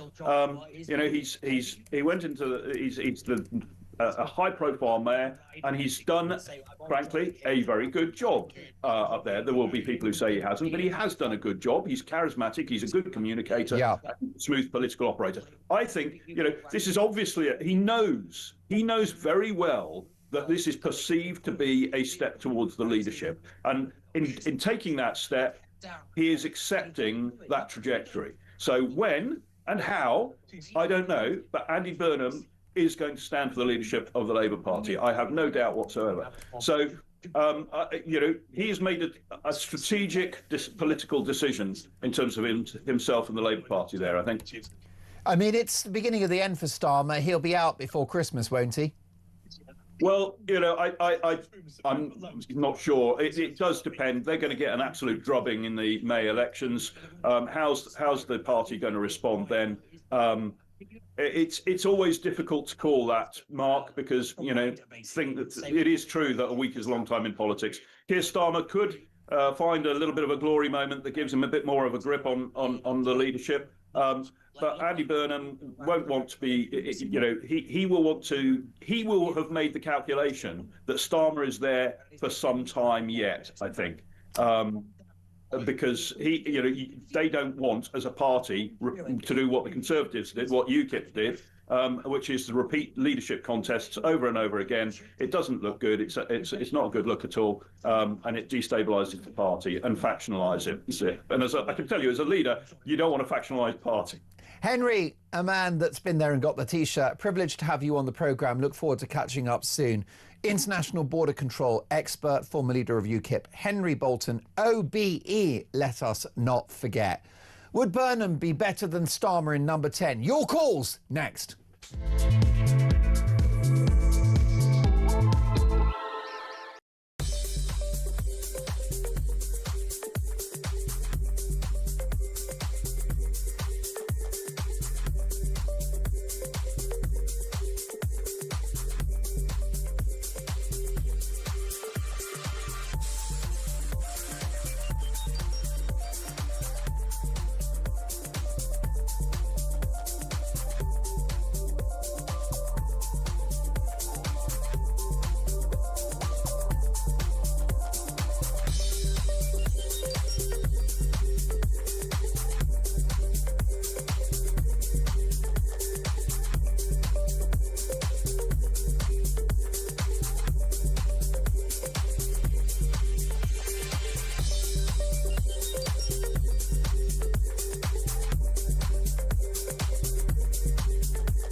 welcome to Down the Local, the show that goes from pub to pub across the country, speaking to the punters about the subjects driving us all nuts at the moment. That's Rachel Reeves, Rachel Thieves, Rachel McCounts. I don't really know Meghan Markle. I know Meghan Markle's from Suits, and that's about it. I don't know about anyone else, and I don't know where this is going. I have 0% beard, and I feel Raising the flag, I think, is symptomatic of its desperation. Is public transport good value for money?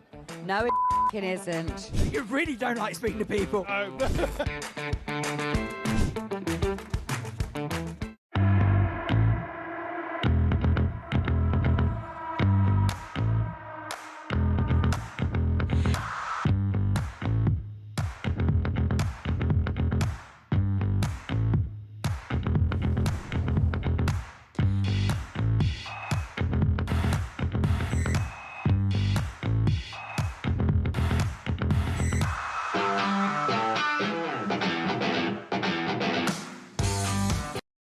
Across the UK, on DAB+, on YouTube, on your mobile, and on your side.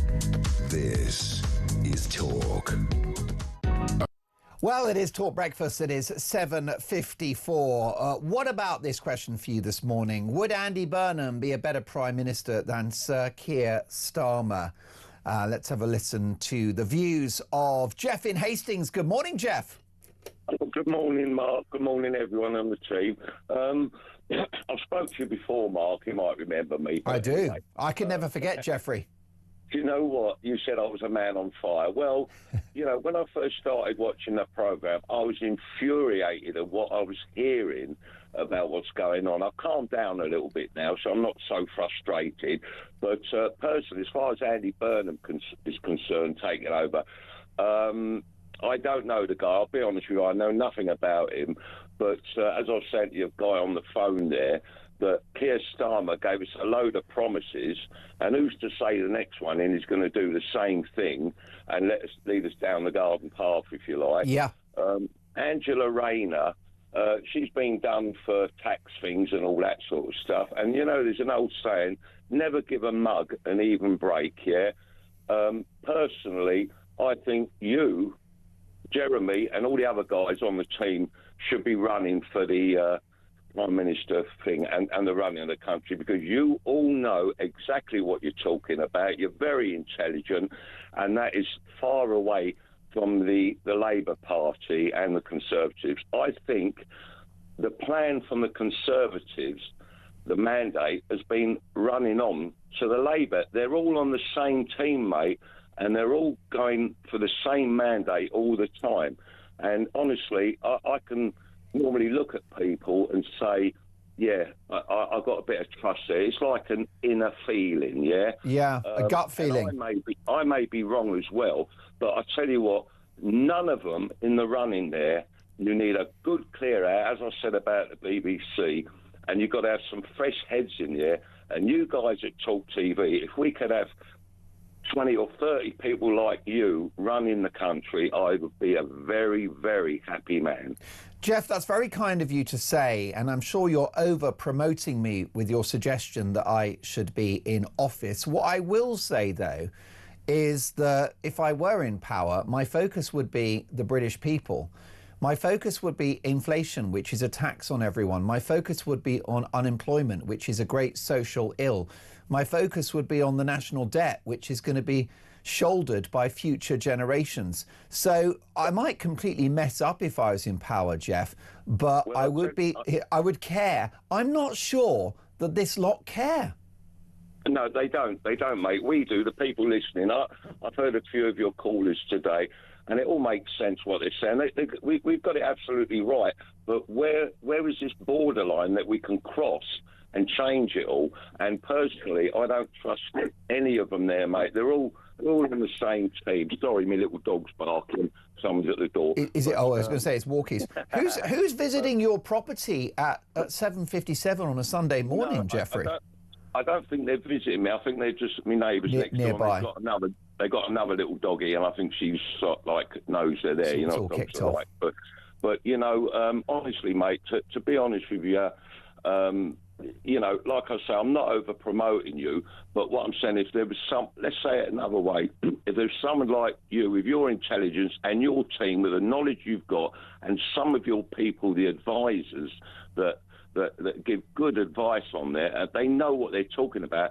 That's the people I want to see in Parliament. The people, you said everything right, and if it wasn't you doing it, please let us find someone who could do it.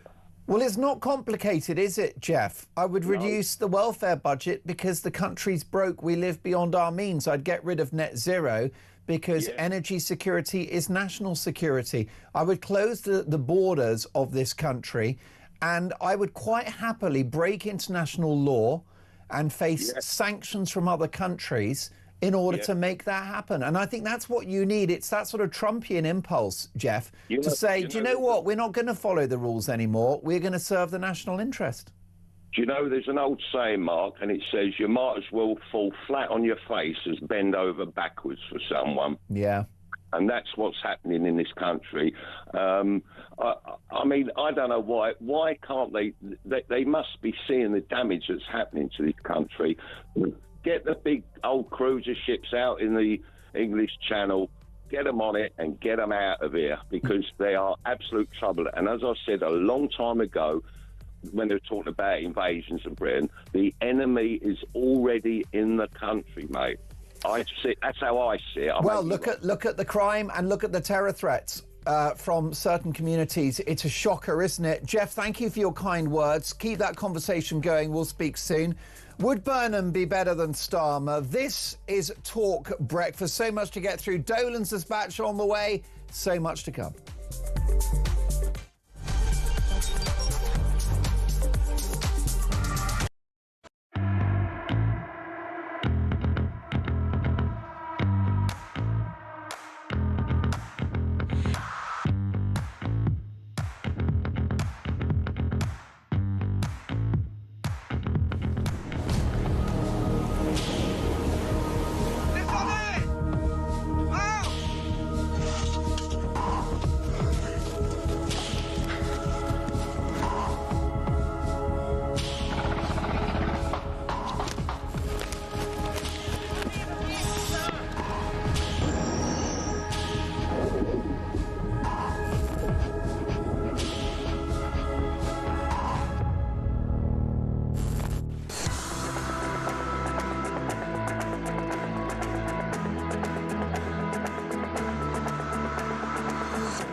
This journey of me following the migrants went from sort of 10 in the morning, all around the clock, to late at night, to the point where, you know, on buses, on trains, through streets, at every key point, French military police and the French police, they were there. They were on the bus, taking down notes, taking pictures, but not doing anything to deter the migrants or stop them, just being there.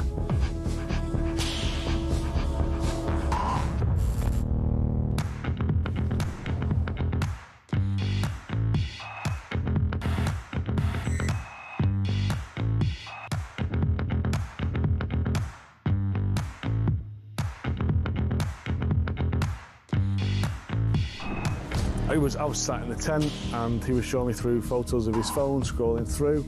This was barbaric, horrific stuff. Blokes going through walls in vehicles and then jumping out and shooting everyone. You know, his WhatsApp picture was him with a mask on, with a gun like that. You're in a tent with this guy? I'm in a tent with this guy, and actually he's just showing me this stuff. I'm just thinking, this is not the kind of bloke you want to be coming to the UK.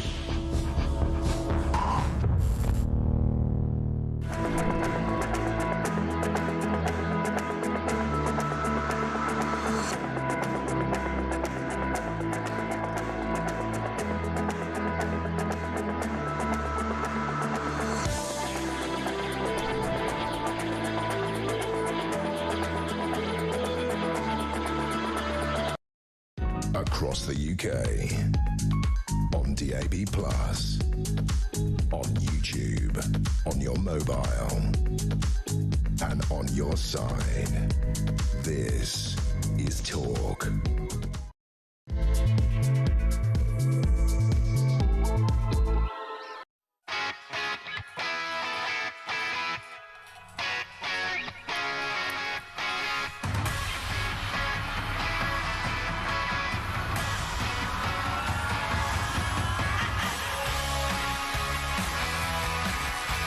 8:03. Happy Sunday, one and all. And breaking this morning, the die is cast. Andy Burnham, Mayor of Greater Manchester, the so-called King of the North, lays down the gauntlet as he seeks a return to the House of Commons, preparing the path to a leadership bid. Starmer is now in a no-win situation. Block Burnham's candidacy and make Andy Burnham a martyr, but welcome his return to the House of Commons and risk being replaced as Prime Minister. So is Starmer toast? And if Burnham does come in, is he the answer to Britain's problems? Would Burnham be better than Starmer in number 10? Let me know your thoughts. Solopay is taking your calls. 0344 499 1000. Text the word talk and your message to 87222. Leave us a voice note, and as the saying goes, let's talk.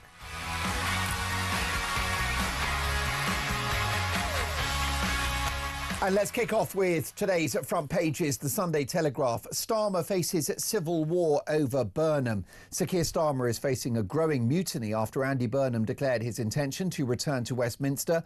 Leading Labour figures, MPs and grassroots members came out in support for the Manchester Mayor in a coordinated campaign yesterday after he announced his intention to run in the Gorton and Denton by-election. We've got the Sun on Sunday. Trump backs down after concern by King. And the Observer. Heated rivalry. Andy Burnham kicks off the contest for number 10. What do you think about this? Would Burnham be better than Starmer in number 10? Let's get the views of Linda Jubilee, communications consultant and broadcaster and journalist. Good morning, Linda.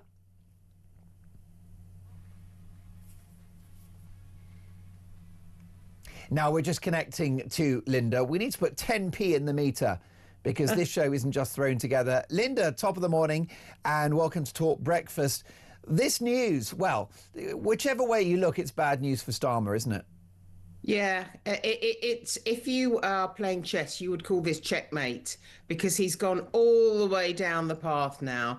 And although he still has hurdles ahead of him, he could well be either way in a winning position. So at the moment he has to wait for the NEC to back him. That's the committee of the NEC. It's a 10-person committee, and I understand that half of those people though are Starmer supporters, so they clearly in their own heads won't want him to move forward. But let's see what they actually decide. Whatever they decide, they should do it quickly. In my opinion, as a communications advisor, I would say that you have to make that decision today. There's no point in dilly-dallying around over this one. It's better to act swiftly. Having got through that, and I think that is the major hurdle, he then faces the usual hurdles that candidates face. I mean, could they want, for example, an all-woman shortlist? Could they want a BAME shortlist? But I don't think they'll do either of those things if he gets the NEC backing. He will move forward and it will be left for the constituency to decide. Well, exactly right. I think it's fascinating. If he gets into the House of Commons, it's the beginning of the end for Sir Keir Starmer, isn't it? Because then you finally have an heir apparent figure waiting in the wings. Yeah, and you haven't just got an heir apparent. Andy Burnham has done a very good job in Manchester. King of the North, I think he's called. Yep. And things are working remarkably well there.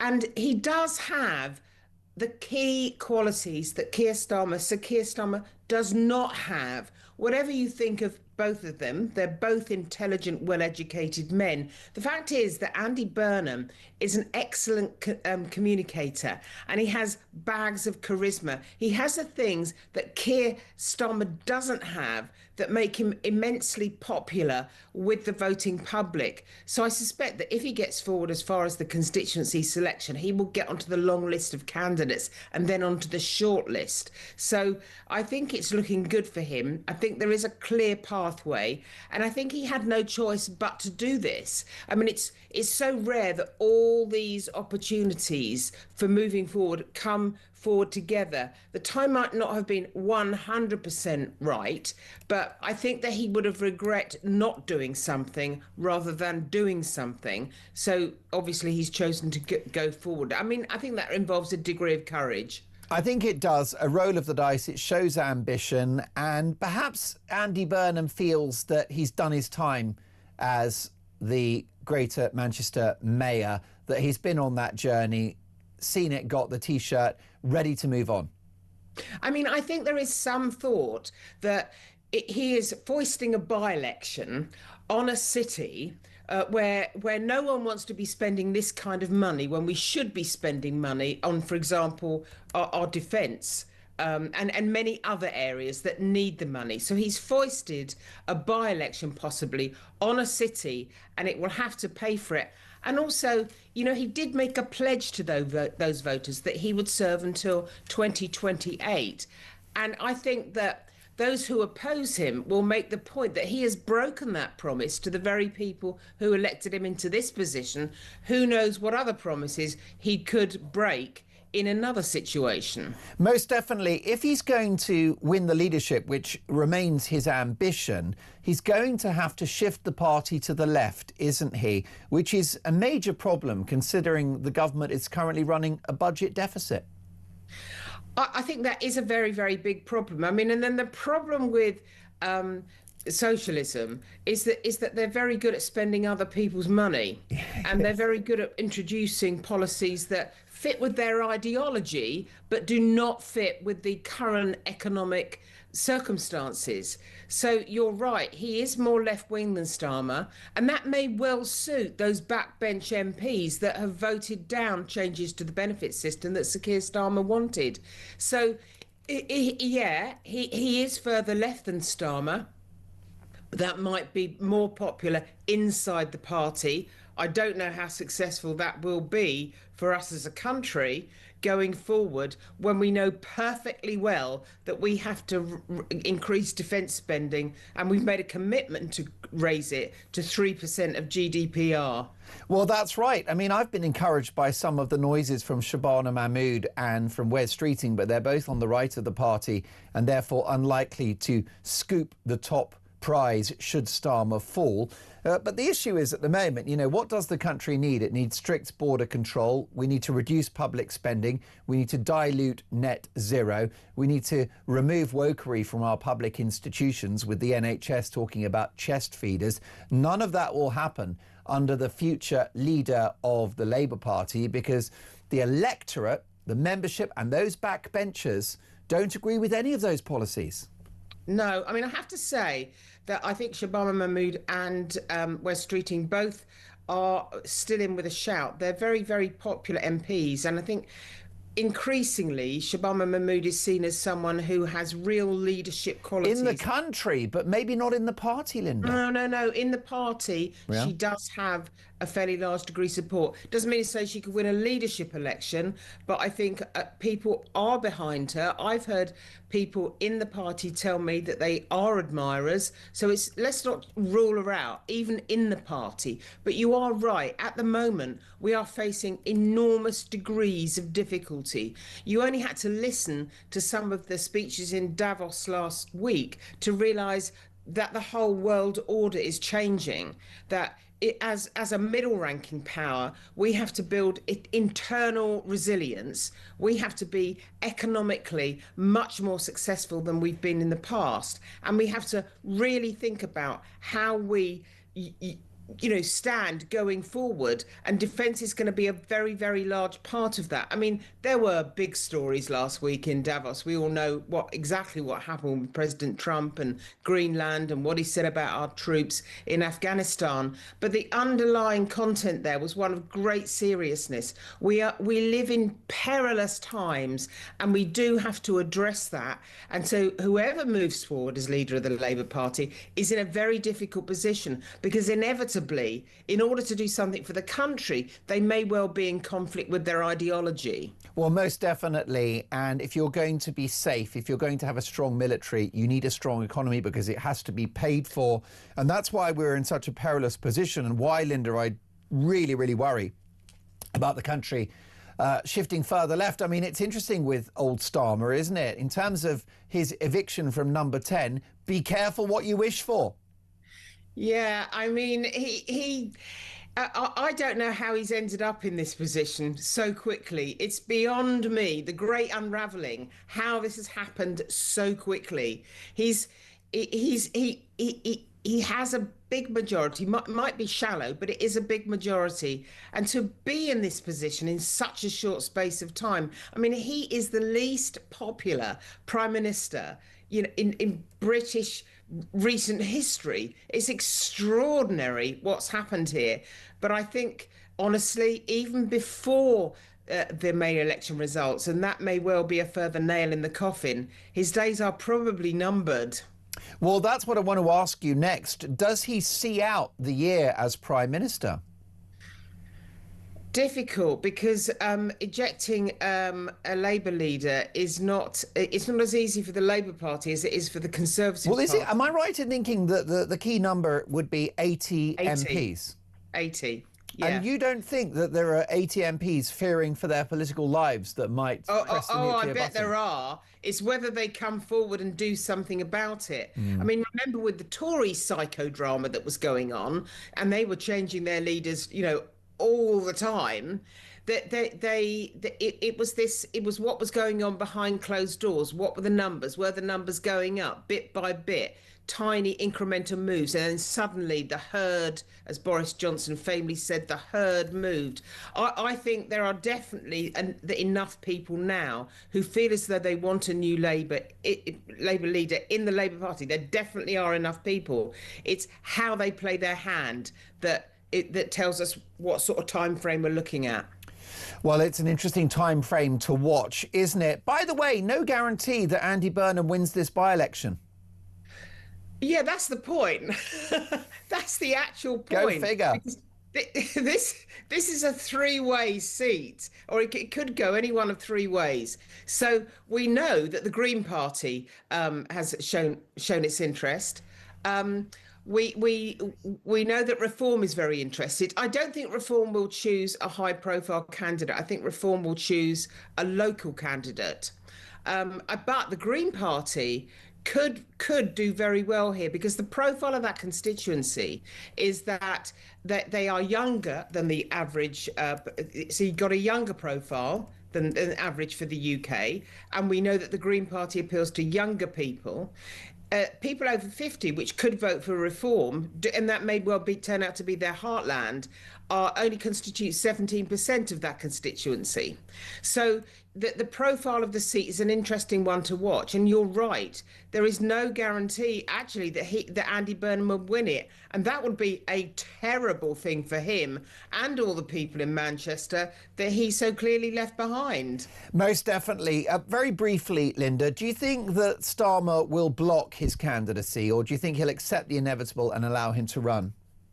I don't know what he would do. If I were him, I would allow this candidacy. I would make sure that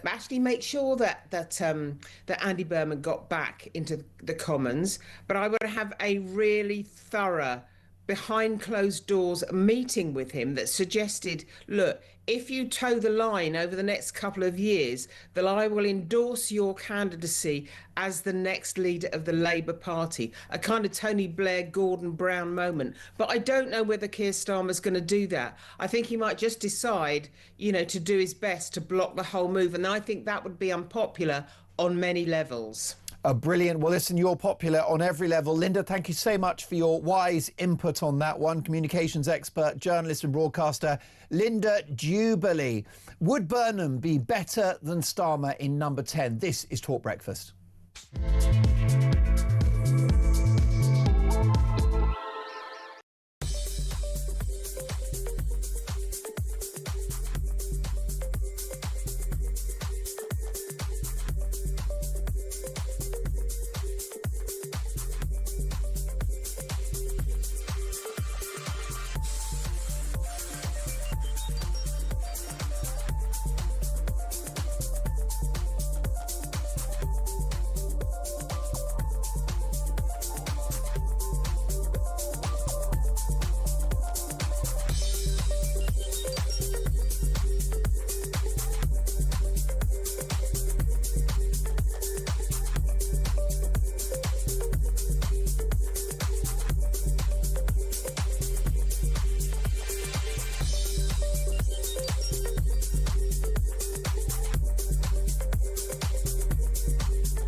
Welcome to Down the Local, the show that goes from pub to pub across the country, speaking to the punters about the subjects driving us all nuts at the moment. That's Rachel Reeves, Rachel Thieves, Rachel McCown. I don't really know Meghan Markle. I know Meghan Markle's from Suits, and that's about it. I don't know about anyone else, and I don't know where this is going. I have 0% beers, and I feel Raising the flag, I think, is symptomatic of this desperation. Is public transport good value for money? No, it isn't. You really don't like speaking to people.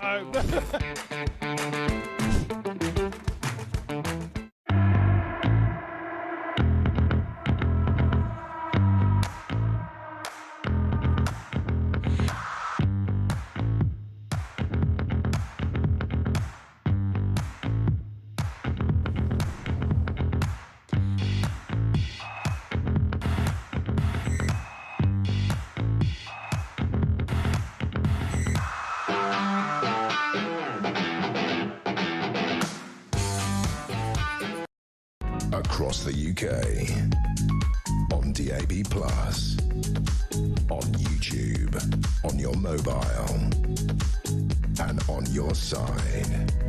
This is Talk. Would Andy Burnham be a better Prime Minister than Sir Keir Starmer? This from Bid in Liverpool. Good morning, Mark. We do not need Burnham because they are all the same. The real power is with the civil service. Starmer did not want to change things for the better, and his MPs would not let him change anything anyway. Burnham is a career politician and would follow the same lines as Starmer. Burnham was and is a Blair disciple. And most of all, we don't want a leadership election that could allow Rayner back in. Was she ever prosecuted, or has she paid that money that she owed on stamp duty, £40,000? Danny in the Isle of Sheppey, which I've been to recently, what a beautiful place. Danny says, I'm 73 years of age. I've seen governments come and go over the years. I'm sick to death of the supposed ruling parties deciding to change leadership mid-term. This all started with Gordon Brown and now seems to be the norm. If a Prime Minister steps down, there should be an election. Let's be honest, in reality, people vote for the leader, not the party, which unfortunately says more about the electorate than the parties themselves. We'll get to more of your feedback very shortly.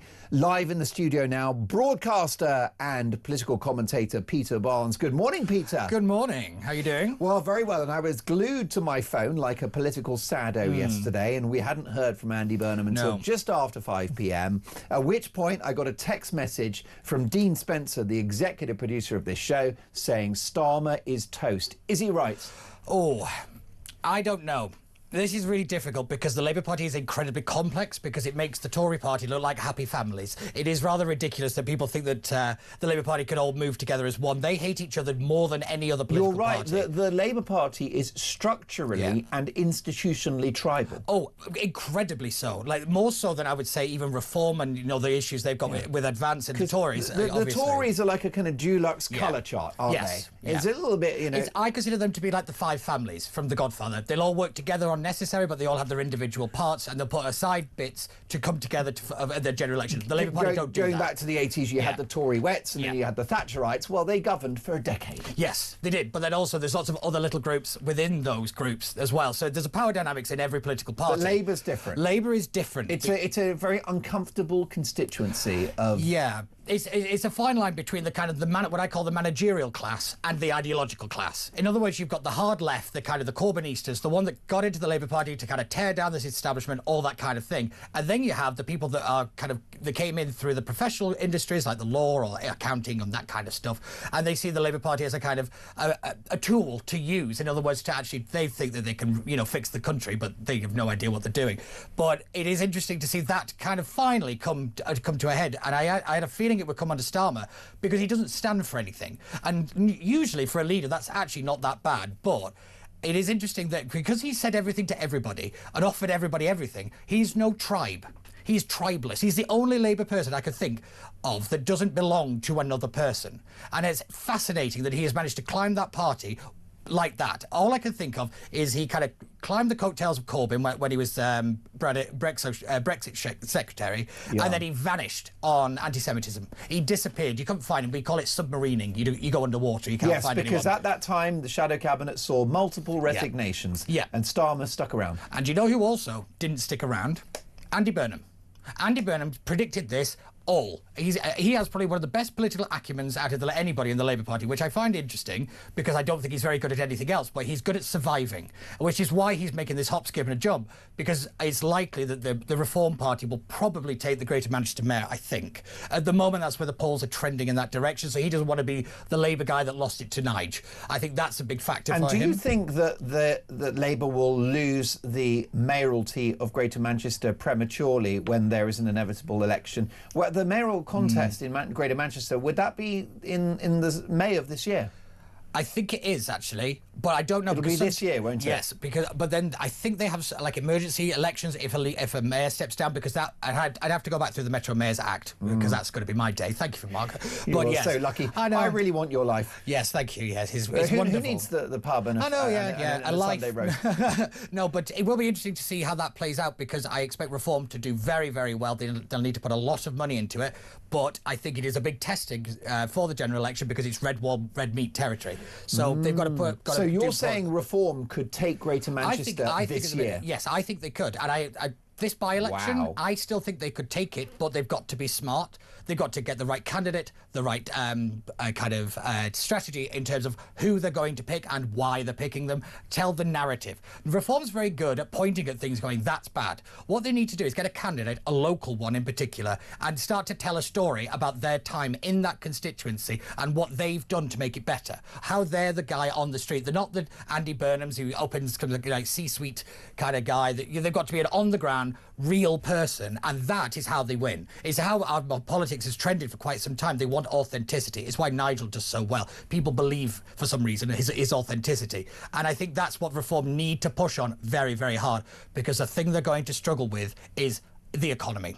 They don't have a solid foothold in that policy area, and it is the issue of the next general election, and it's the issue of now. It's not immigration, because immigration will, as the numbers start to decline, which they actually are, what people will not see is the sense of emergency, which Reform need to be able to push through the narrative of everything is crumbling because of the migrant crisis. Which Donald Trump had in November, because people were still pouring across the border. And by the next election, we may not have that in this country. We may not have it, and it's looking like that is the case. So we might not feel like the numbers are coming down, but the Labour Party get to say, we're turned a corner. That's their thing, isn't it? That this is all about turning the corner, which justifies the next term for them. So basically what they'll need to do is kind of to make sure the numbers go in the right direction. They just say, what emergency? We've been able to control it our way, not Nigel's radical way that we don't know if it's even possible to do. That's the Labour Party narrative. Delighted to have political strategist Peter Barnes with me in the studio for the full half hour.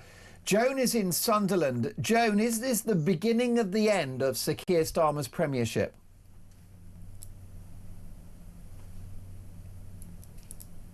I'm going to play a game of chicken with Joan. Yeah. Who speaks first? Who blinks first? We'll get the line back to Joan on this one. That was the view of my executive producer, Dean Spencer, yesterday. When the news came through, I said, Burnham's running, ! Was my text. And he replied, Starmer is toast. He is, isn't he? It's if not when. I think what you do is you do a Farage-Robert Jenrick move. And what you do is you leash him. What you make sure that Andy Burnham is trapped in the Starmer government. Love bomb the guy, give him a big job. No. The other thing, you give him the big job and make sure he has nowhere else to go. Robert Jenrick is a leashed house cat. He's not the Lion of Westminster anymore because of the bridge he burned over the Tories. He is stuck in Reform. He has to do as Nigel says, and because of the traitor aspect, he can't do anything because he's Bobby the betrayer. He's the one that keeps doing it. He's the backstabber. It's not anything that Nigel's done wrong. That narrative was a masterstroke from Reform UK. Well, I love your thinking, because there's an excellent book, I don't know if you know it, called The 48 Laws of Power by Robert Greene. It was a bestseller, and it contained lots of uncomfortable truths about human nature. And one thing was one piece of advice from that book was that actually, if you're in business or politics or anything else, employ your enemies. Oh, 100%. Right? And the argument is that you can trust your enemies because they've got something to prove when you bring them into the fold. Yes. They need to prove their loyalty, which your friends don't. Yes, that's so true. And often your friends are the blind spot, particularly in professional politics, because it is all about reliability and somebody to turn up. And unfortunately, friends in politics are few and far between, but your enemy always will to watch you fall down. So that's always why the Jenrick move was brilliant. And there's a lot of other things the reform have done which questionable, but in the long-term strategy, they've pretty much secured at least the minority government. Well, I think it's end of days for Sir Keir Starmer. Laura Jane in Hampshire, what do you think? Good morning. Good morning, Mark. My thoughts are that people are forgetting that there's a reformer out there who might well win that seat against Andy Burnham. If they really... I know you've mentioned this about 10 minutes ago, but I feel strongly that there needs to be. Andy Burnham would be disastrous. Better the devil you know than you devil you don't. He's so much more left-wing, and we would be in for a lot of difficulties ahead, and because the next election obviously isn't in theory and for another 3 years. And people who think the king can step in, unfortunately, due to constitutional rules, he is unable to step in. Whether he's woke or not, he's unable to step in. That's the way of the things. But I also feel very strongly that Trump simply doesn't know geography or history, and I'm not saying that his remarks weren't awful. What I'm saying is the guy really doesn't know his history nor his geography. He doesn't, and he talks a lot of rubbish, and who cares what he says? I judge people by their actions, Laura Jane. And he just, bless him, I say bless him, I really do mean bless him. He simply hadn't a clue when he was saying, and I also think... No, he was riffing. He was riffing, wasn't he? He was making it up as he went along. He was referring to NATO. He doesn't say specifically United Kingdom or English, as he would have probably said. Yeah. So I think we have to take it with a pinch of salt. Correct. And we know our heroes. We know who our heroes are in wars. We don't need somebody like Trump to tell us off, because we know who our heroes Well, Laura are. Jane, stay with me, because I agree with that. And it was appalling what he said. But this is Donald Trump, who talks a load of rubbish anyway. I mean, anyone that takes the guy seriously with his remarks needs their head examined. You judge Trump by his actions, Yes. right? This is a guy that was going to buy Greenland a week ago. Yeah. Suddenly there's a deal. This is a guy that was going to build a wall, etc. His bark is worse than his bite. I'm so sorry, Peter, but spare me the pearl clutching about his NATO remarks. Yes, I agree that it's pearl clutching, and this Meryl Streep, doesn't have to worry about her Oscar run because most of this lot can't hit the mark. But I think... Did you hear the wobble in Starmer's voice? I've never been so angry. My favourite thing is, how's that yielding going for you? But I actually think there is a bigger play at what Donald Trump has done, and he said these things deliberately to go for the British because he wants to break the special relationship and he wants to renegotiate NATO. I think there is a long-term, and there's been a long-term plan in this to kind of get round the EU, get round the UN, and to renegotiate NATO, all for containment of China. I think you could track everything down from Venezuela down to the Greenland move, all of it, because it is actually all about containment and actually sorting everything out before his term limit ends. And that's the erratic nature of it. LJ, take it away. I agree with you. I feel that this is a geopolitical move on Trump's part, and there is a plan afoot. I think he has no faith in NATO. I think he wants to start up his own, in inverted commas, UN, for want of a better word. That's that peace thing that he started and signed at Davos. I do think we need a new plan to counteract Russia and China. They are seriously dangerous, and it will take somebody like Trump to do that. I think Starmer, he hasn't a clue. He said, those are dreadful remarks. Well, maybe he might like to put some defence spending to prove what he's, put his money where his mouth is. 1 minute he says Greenland, this is a terrible thing, and the next thing he wants to give Chagos away. The man is dangerous. I agree with you really on that, is. but I do actually think it's also kind of breaking the special relationship in the country's mind as well, because we see it as quite a ritualistic thing. Trump sees relationships as a kind of transaction. It's what can I get for this? That's his renegotiation of NATO, and that's why his point is always, where's the money? Where's the hard power? You can swan around having a coalition of the willing, but you're not doing anything. Every single speech that came out of something to do with Trump was all aimed at action.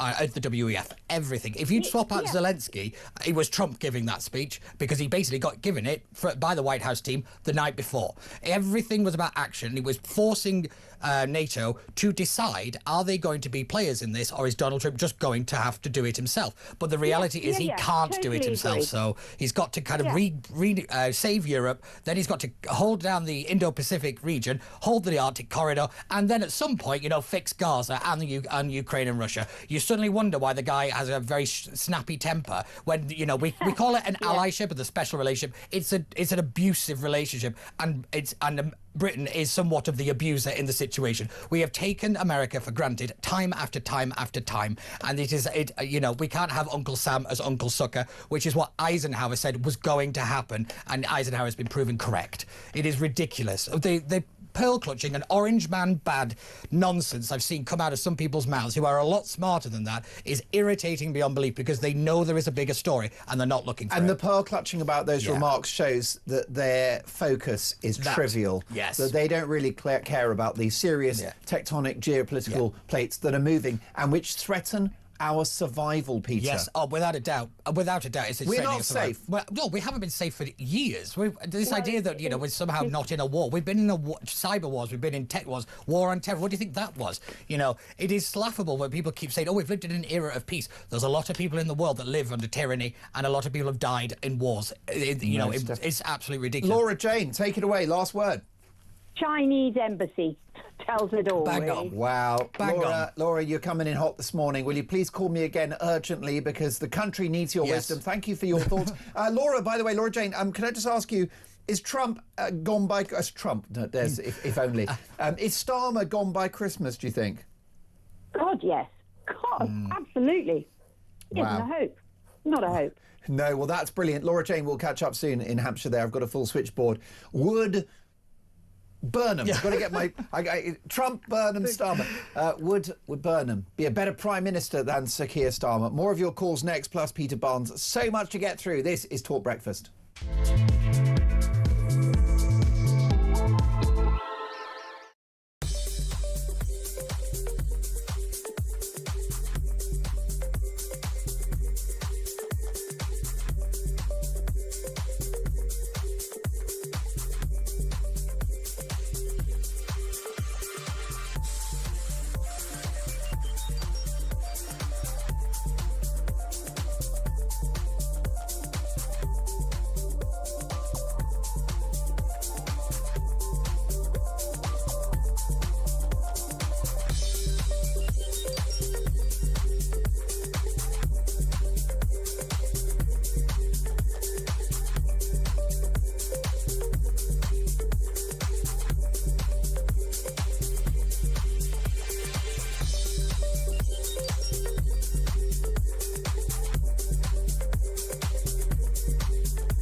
Across the UK, on DAB+, on YouTube, on your mobile, and on your side.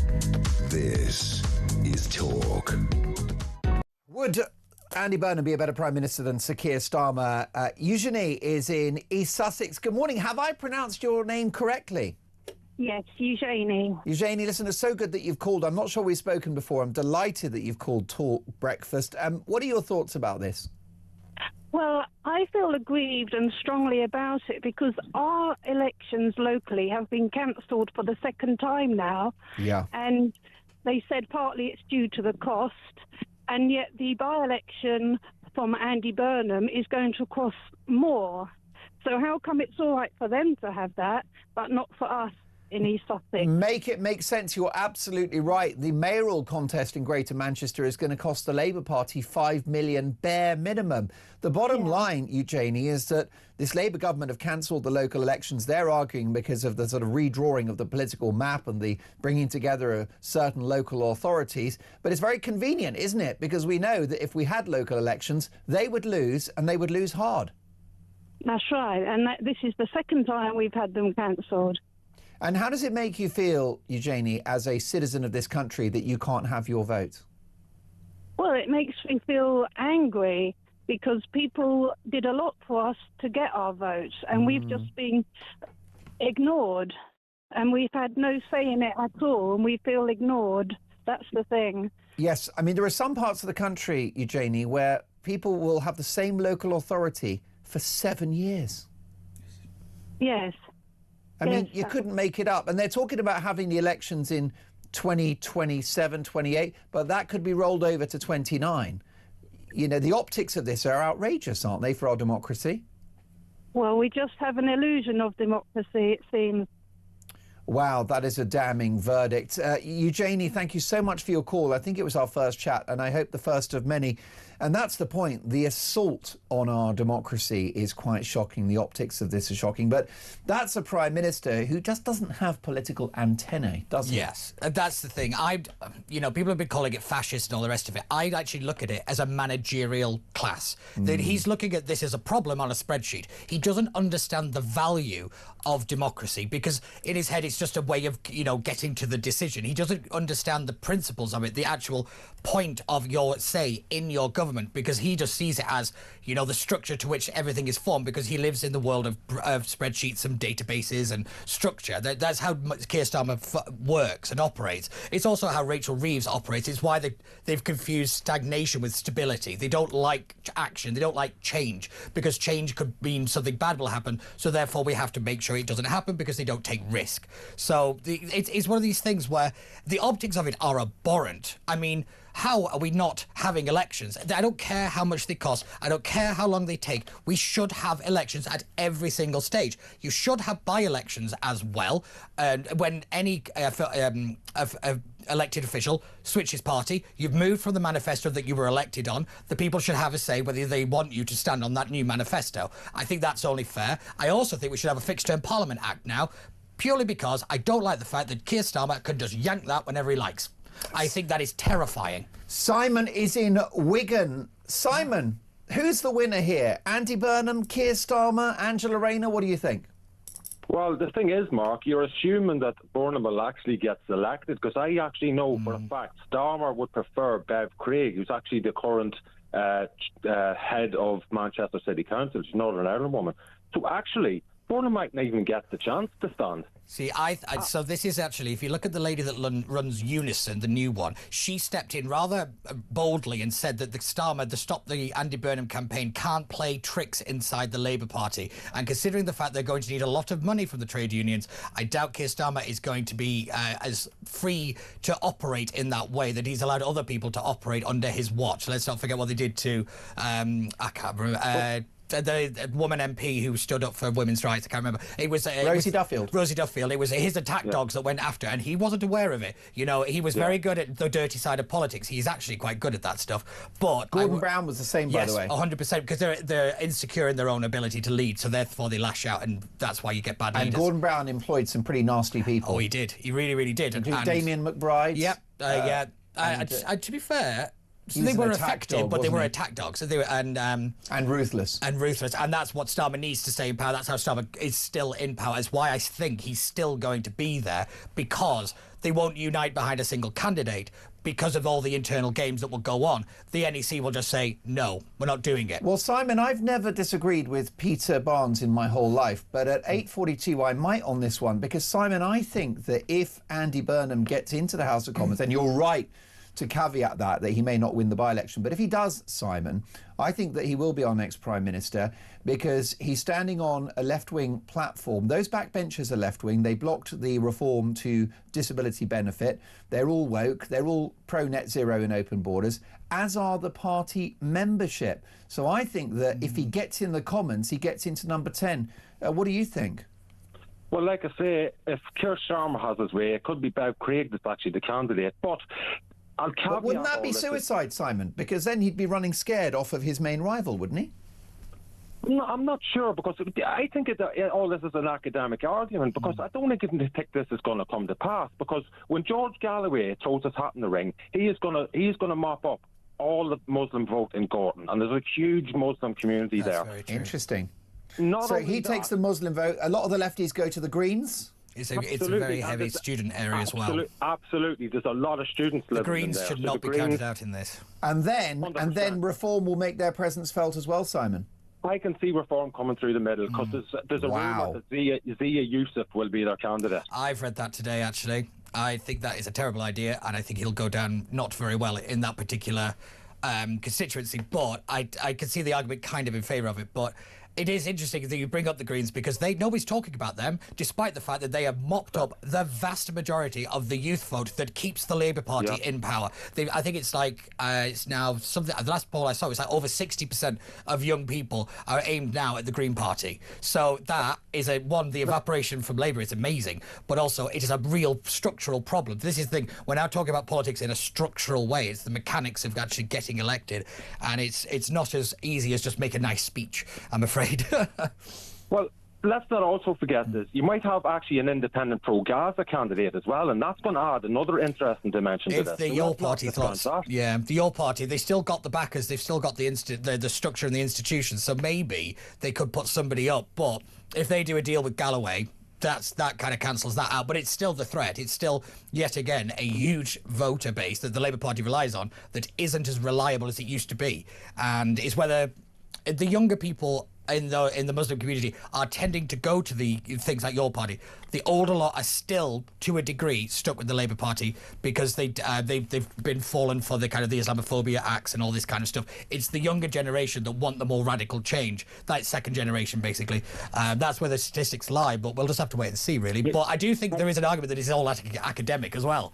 So who knows? I think also what people don't realise as well is the fact that even in local elections now, a lot of people are voting on not local issues, but international and national issues. So that comes into the mix as well. Oh, they've been doing that in local elections for a long time. It's why I call local politics the dumpster fire of British politics, because it just gets put upon, and then we end up voting on immigration. So the councils have no control over stuff like that. You know, and that's why I think if Reform run a local candidate on local issues, and you know, things like antisocial behaviour, littering, fly tipping, those kind of things, it might seem a little odd, but it will actually impact the voter more because they're what we call contact points. So in other words, it's the bit where the politics actually hits your life. If you start to make a change in those, it doesn't matter if you start talking about national stuff. It's irrelevant because people want their local communities to be better, and they think the local will lead to national be better. That's the theory, but we might see whether it plays out here. Simon?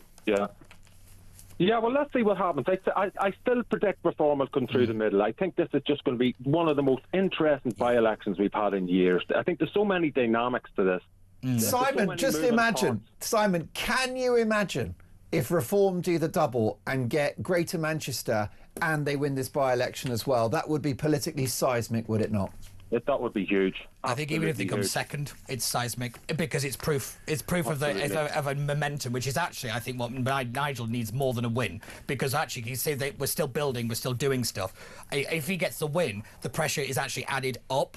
So I actually think that he would actually aim for second because then the pressure is lessened in terms of actually governing, which he doesn't have to do, and then he gets to stay as the protest party. But Simon, thank you for your judgment, wisdom and instincts on that one. Simon's saying that Reform could well come through the middle and win this by-election, which would be a stay of execution for Starmer and game over for Burnham. Much more to come. Who would be better in number 10, Burnham or Starmer? It's all about your opinions. That's next.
Welcome to Down the Local, the show that goes from pub to pub across the country, speaking to the punters about the subjects driving us all nuts at the moment. That's Rachel Reeves, Rachel Thieves, Rachel McCown. I don't really know Meghan Markle. I know Meghan Markle's from Suits, and that's about it. I don't know about anyone else, and I don't know where this is going. I have 0% beers, and I feel Raising the flag, I think, is symptomatic of its desperation. Is public transport good value for money? No, it isn't. You really don't like speaking to people.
Across the UK, on DAB+, on YouTube, on your mobile, and on your side. This is Talk. Good morning, Mark. I hope the focus of the whole show is not about Andy Burnham. Let's have a conversation about migrants at Crowborough having their own GP. Barry, today's Dolan's dispatch is all about the fact that the governing elites hate this country and they hate you, and their policies demonstrate that. I'll very much encapsulate your concerns in today's Dolan's dispatch in 10 minutes' time. With me in the studio, I'm delighted to say, I have the broadcaster and political commentator, the one and only Peter Barnes. And Peter, what about this story? Okay, this is Councillor George Finch, who's a very articulate guy and popular among his electors, invited to a question and answer session at Warwick University's PPE Society, Politics, Philosophy and Economics. And he was attacked whilst addressing the crowd. This was at Warwickshire County Council. This is Warwickshire County Council's reform leader. He joins us now. George, welcome to the show. Good morning. So you are the leader of Warwickshire County Council reform leader. So what exactly happened? So I was invited to a conversation, a Q&A at Warwick Uni by the PPE Society. It was going great. We had an honest conversation, an honest debate about immigration, DEI and things like that. And then some crazy lefty loony ran down the stairs of the lecture theatre, dived at me, but luckily the security were there to take him away. But the main thing for me was that most of those uni students that were sat in that lecture theatre were clapping, applauding and laughing at the fact that that happened. And it just goes to show, what are they teaching those young people in universities? Well, indeed, it's a poisonous, deranged ideology, and it's one that allows them to see someone like yourself who believes in strong borders, low tax, a growing economy, common sense when it comes to biology, as the enemy. Yeah, exactly that. You know, some of the comments that were made by the student union saying that I'm Islamophobic, transphobic, all that stuff. And I was on all the phobias. You got all the you got Agra as well. I'm scared to death of everybody. Apparently, I can't walk the streets without crying my eyes out. But no, I was contacted by the police yesterday and informed that some of the uni students even were making death threats, saying, for example, we want George Finch to be Kirkified, which obviously implies about the Charlie Kirk assassination last year. But it's completely ridiculous. And the universities, like I said yesterday, universities need to be cut by 50%, and we need to stick more money into apprenticeship schemes to get kids with a purpose, with the skills, with earning and learning, so they don't have to be attached to this virus of wokeism that's spreading across our educational establishment. Yes, indeed, and they're getting themselves in debt to do a Mickey Mouse degree like, you know, jam studies and the gay history of Chaucer or something, and it's a complete waste of taxpayers' money. It's a waste of their time as well. Did you fear for your safety? Because it's appalling what's happened, George. Were you afraid? Were you worried? For me, unfortunately, it's water off a duck's back. You know, I've got a stiff upper lip. It's unfortunately an occupational hazard. It shouldn't be, and there should always be security and things there. But for me, I went into that university lecture knowing that 75% probably want me out of the university, don't want me on campus. So I knew what I was signing up to. And I even had an email off a student afterwards saying how you must have been so brave to have gone to that lecture theatre. You have to be brave nowadays to go to our educational establishments. You know, the world has gone woke. The world is, you know, it's completely turned on its head, and we need to put some more common sense back into our studies and our universities.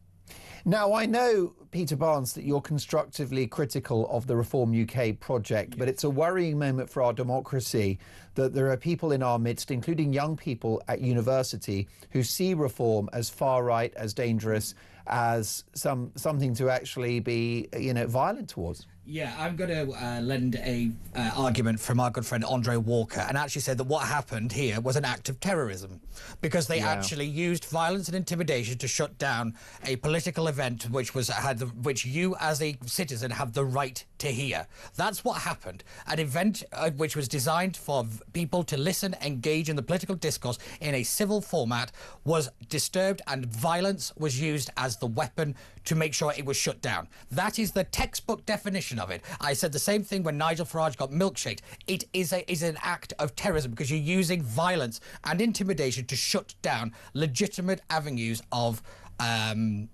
debate and discourse when we have the ballot box that you can then make a decision on. They're taking that decision away from you, so therefore we have to be firm, and I take a very harsh stance on not just on the students, but on the actual institution that has allowed this to happen. We have to start making universities liable for these events, because it's the only way it's going to stop. When you start threatening lawsuits, you suddenly find a lot of people start to do things that they wouldn't normally do. There has to be a threat. There has to be a consequence to these actions.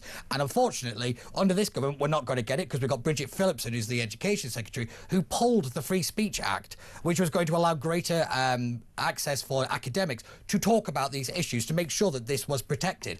But she pulled it. So, you know, they're not really committed to it at all. It is absolutely laughable what's happening on universities. The comment about Charlie Kirk is absolutely perverse, if I'm being honest, and I admire you for going to these events. I've done quite a few of them of myself. They're not fun when these things can get out of hand because they're very loud, they're very erratic, and they don't really seem to be able to control themselves.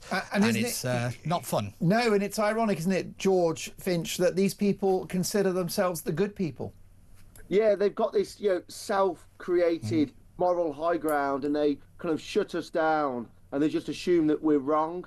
But the thing is, if you disagree, it doesn't mean that we're wrong. I'm fine with honest debate. I'm fine with questions and all that type of stuff. But it's when they want this equality. They want everybody to be equal, yet I'm not allowed to have my say. I'm not allowed to have my opinion. And I'm democratically elected by the people. I'm the leader of a council that they actually sit in as students in the area. You know, university students, they want freedom of speech and freedom of expression, but as soon as Reform UK want to start to have societies and do speeches, oh no, you're not allowed that. You know, actually, when I was advertised for going to that event, a Reform UK society in Warwick was set up.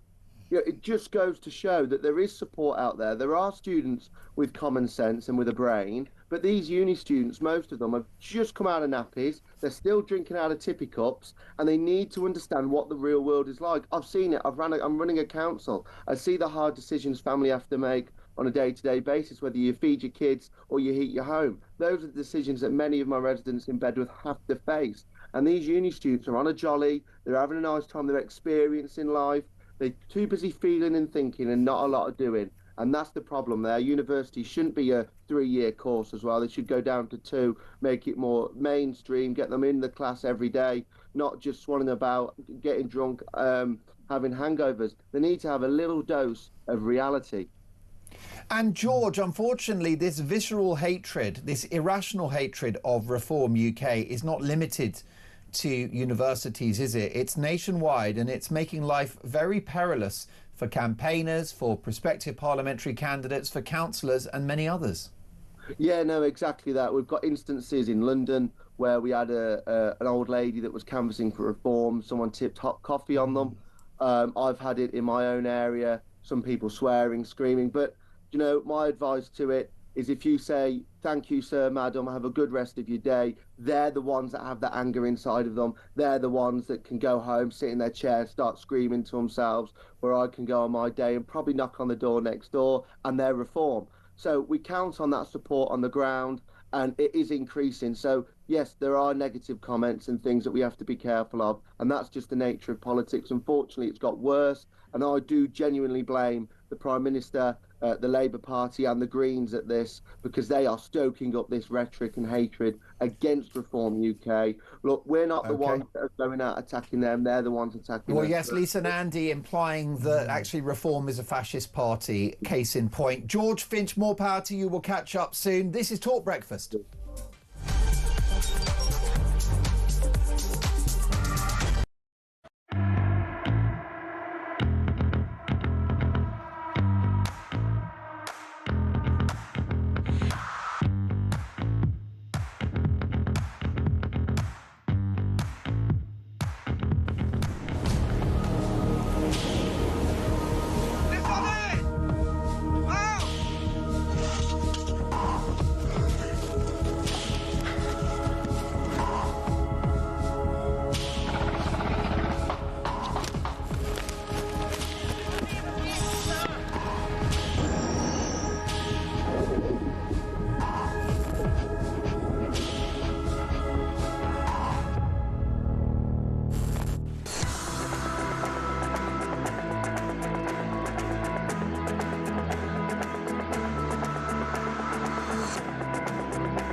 This journey of me following the migrants went from sort of 10 in the morning, all around the clock, to late at night, to the point where, you know, on buses, on trains, through streets, at every key point, French military police and the French police, they were there. They were on the bus, taking down notes, taking pictures, but not doing anything to deter the migrants or stop them, just being there.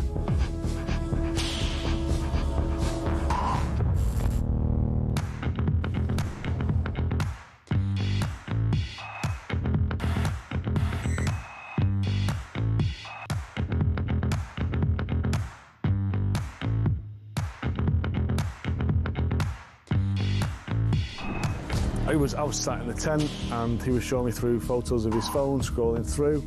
This was barbaric, horrific stuff. Blokes going through walls in vehicles and then jumping out and shooting everyone. You know, his WhatsApp picture was him with a mask on, with a gun like that.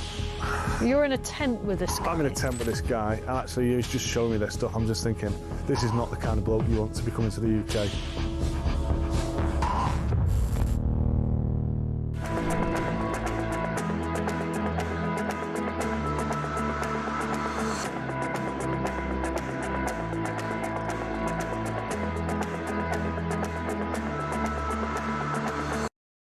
Across the UK, on DAB+, on YouTube, on your mobile, and on your side. This is Talk.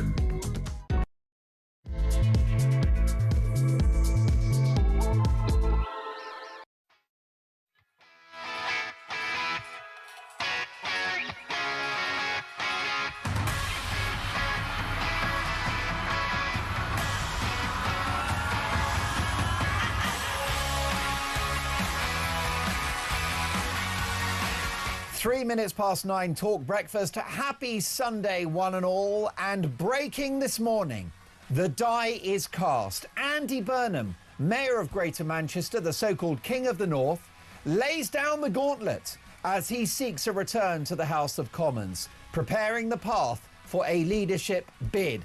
Starmer is now in a no-win situation. Block Andy Burnham's candidacy and make Burnham a martyr, but welcome his return to Westminster and risk being unseated as Prime Minister. So is Starmer toast? And if Burnham does come in, is he the answer to Britain's problems? Would Andy Burnham be a better Prime Minister than Sir Keir Starmer? Give us a call. My number is 0344 499 1000. Text the word talk and your message to 87222. Leave us a voice note. You can hear us on the radio, DAB+, in-app and online. Or you can watch the show, because this is a TV show as well as a radio show. Head to YouTube, search Talking Up We Pop. You'll see my good self and my amazing guests, and we've got some great voices, including the country's finest political journalist in just a few minutes' time, Trevor Cavan, a former political editor of the Sun newspaper. He knows his onions. So many questions. Does Starmer block Burnham's candidacy in this by-election? If he runs, does he win?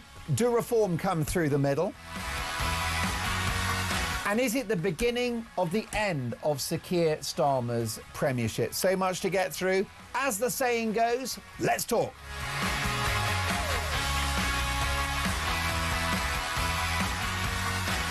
And as always, every Friday, Saturday and Sunday at 9:05, it is Dolan's Dispatch.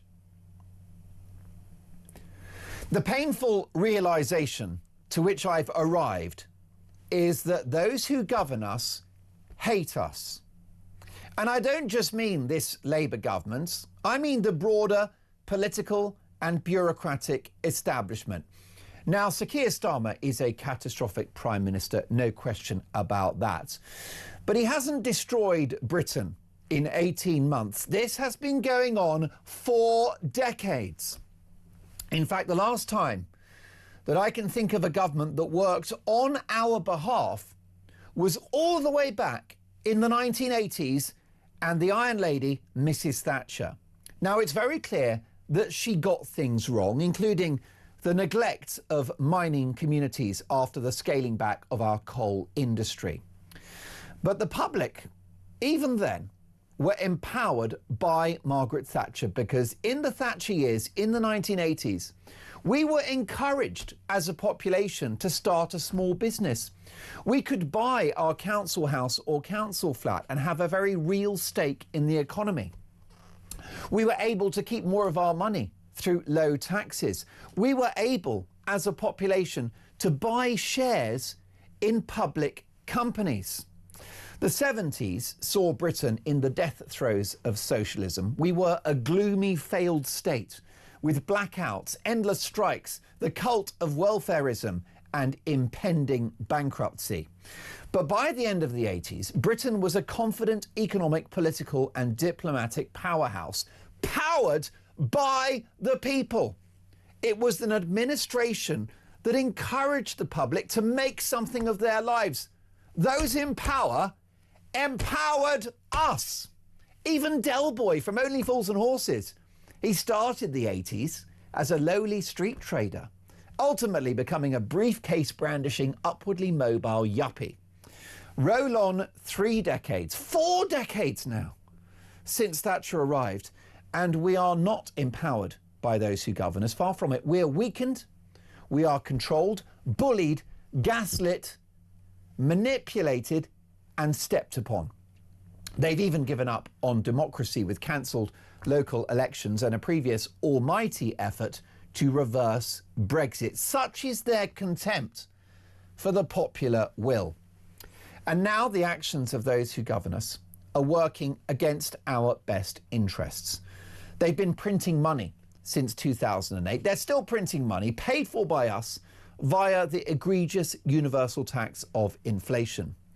They bankrupted the country and wrecked society in a failed effort to stop COVID. The wild experiment of lockdown was against the people, against the best interests of this country, in a dangerous experiment that, in my view, completely failed. We've got the efforts at a digital ID, which is a war, an electronic war on human liberty. If this government, in particular, this Labour government, doesn't hate its own people, why would they wage a war on farmers who put food on our tables? If this Labour government doesn't hate its people, why would they wage a war on businesses that provide jobs and generate national income? Why would they knowingly let pensioners shiver in their accommodation over winter? Why would they let scores of pubs close every day, given that the fact that the British pub is a critical social infrastructure, a community hub an employer of young people and a place for ordinary people to gather, to let off steam, and yes, maybe sometimes complain about the government. Maybe that's why they're happy to see all of these pubs closing down. Now, I had a great pub landlord on the show yesterday, the Railway Tavern. What a lovely place that is.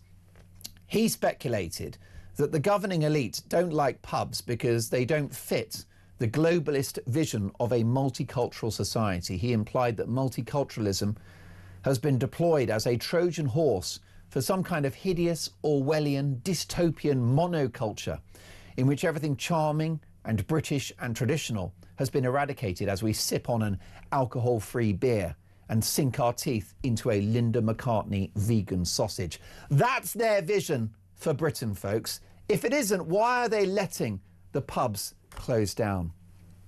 The cult of welfarism and the pay rise recently for those who don't work in the last budget is an attack on the British work ethic and makes a mockery of alarm clock Britain, those who get up early in the morning, work hard and put more into the system than they take out. This government sees those people as the enemy. It's a government that hates its people. Net zero is a war on ordinary folk, given that it inflates the cost of energy and threatens supply. What about uncontrolled mass immigration?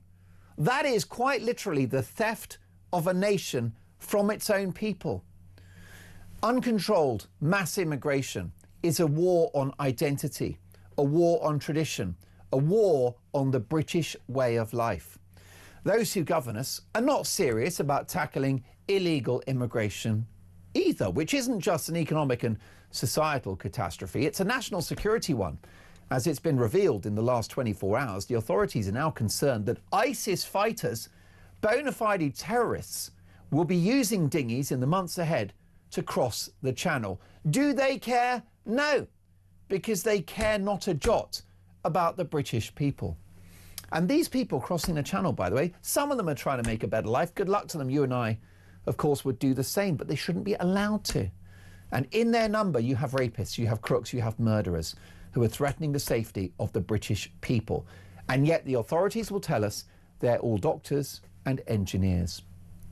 Now, the war on pubs in particular, I think is very telling, because the pub is the most ancient of British traditions. I would mention churches, by the way, in Christianity, but that's long gone. Even the woke Church of England has now decided to spend money on slavery reparations rather than leaky roofs and homeless locals. The Church of England is gone, but we still have the pub, and it is the very epicenter, the very definition of British culture. And those who govern us are pursuing policies that will destroy it. And now it's revealed that in the coming months, pubs are going to be required to employ banter bouncers. That's right, banter police, listening into your conversations, because if someone down the pub makes an off-colour joke or dares to say something patriotic, or maybe casually points out that there are just two biological sexes, if the pub doesn't deal with that treachery, and if a woke employee hears a politically incorrect joke, they can sue the pub itself. What does that tell you about the attitude of the authorities towards this country and its people?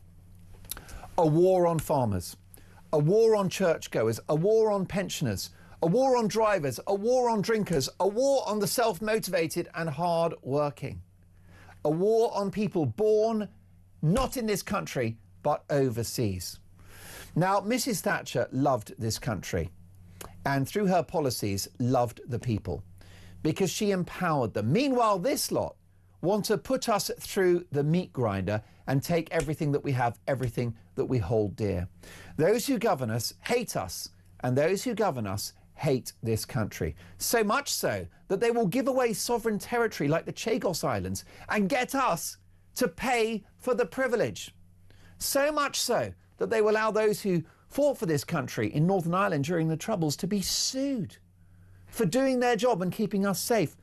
They hate this country and us so much that they will send cops around to your house and arrest you for expressing your opinion on the internet. So much do they hate you that they'd like to track you with a digital ID so that your final ancient freedoms are relinquished. The political elites have completely forgotten that we are the boss that we employ them, that they work for us. They've even cancelled elections. So the next time you get the chance, cancel them. 0344 499 1000. Andy Burnham wants to be our next Prime Minister. Would he be better than Sir Keir Starmer? Derek is in Manchester. Good morning, Derek. Morning, Mark. How are you doing? I'm very well. Derek, what is the view of the people of Manchester towards Andy Burnham? Well, to be quite honest, he's not done anything for Manchester. But then again, Manchester hasn't changed in the last 40 years. Manchester, we call Albert Square Manchester, where the town hall is. We call it Red Square. It's always been a sort of hub of left-wing thought. Manchester has been firm Labour for as long as I can remember, because I did used to go canvassing, actually. I did stand many years ago, and you were just talking about pubs there. Pubs being closed down. Well, I had a pub that was closed down as well. A very, very successful pub in Manchester. And I made the criminal, according to Manchester Council, the criminal decision to stand for the British National Party at the time, which was, like I say, was many years ago. Yeah. But for that, they ended up compulsory purchasing my pub, which we were campaigning at the time for a local area, Miles Platted. What they were doing the Tony Blair's private finance initiative, the PFI scheme, which was the biggest racket ever. It was a con. It was a scam. It was a Ponzi scheme. Yeah. I mean, they were borrowing money, that they didn't have. They were getting. What they did, they gave away thousands of council properties to private developers in return for a few cheap B&Q kitchens and bathrooms for the remaining stock that they would have left after they'd given all the other houses away. And in the process, they deported half of the population in Miles Platted. I know all about the compulsory purchases. It happened under Labour in the 60s and the 70s in London as well. Yeah, it was a scam. It was an absolute scam. It's basically the government took people's houses off them. Yeah. At the time, I had a very successful pub. It was probably the only pub in Manchester where you couldn't swear. We had it running well. We had, you could say it was somewhere you could take your wife and not expect any trouble. We run that. Never had the police called out in the 12 years I was there. Never had any problems with it until, of course, I stood for the British National Party. And the only reason I stood for them was because I've got the same views now as I had then, which is that immigration had gone far way over the top. Crime was well and truly out of hand. Everything that you say, everything that you've just said in your dispatch is what I stand for. And I must admit, I heard your dispatch there, and I'm sat there thinking, God, he's absolutely spot on about everything. Anyway, as I actually originally, I've waylaid a little bit there because we were talking about Andy Burnham. Well, no, I know. And listen, Derek, I'm going to get things wrong. Of course I am. The whole point about political debate is you hear from both sides. You didn't get anything whatsoever wrong there, I assure you. And I'm pretty sure that most of the people I know, in fact, all the people I know, would say, if they heard what you've just said there, they would say, yeah, get the man for Prime Minister. Because, seriously. Derek, that's very kind of you. I don't make stuff up, all I can do is call out, Derek, if it doesn't make sense, if net zero doesn't make sense, if you've got China building coal-fired power stations and then we're making ourselves poorer, it makes no sense. Right. But Derek, so therefore, what's going to happen? The one thing I have to slightly disagree with when you mentioned Margaret Thatcher, the fact that she closed the coal mines, that was criminal because there's still loads of it under the ground, and we're still buying it in from. We could do with that coal now, couldn't we? At the time we were still buying it in, and we could have still been running on that now to this day. And you can say it's dirty if you like, but then again, I look up at the sky every single day, and whatever they're pouring on us, which it might be a bit controversial because people call it contrails.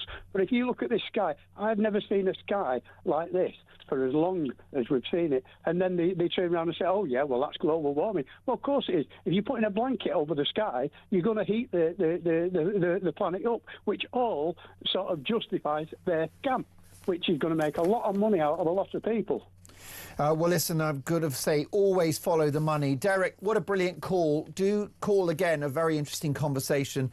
Derek there points out that things will never change in Manchester. It will be a red left-wing city.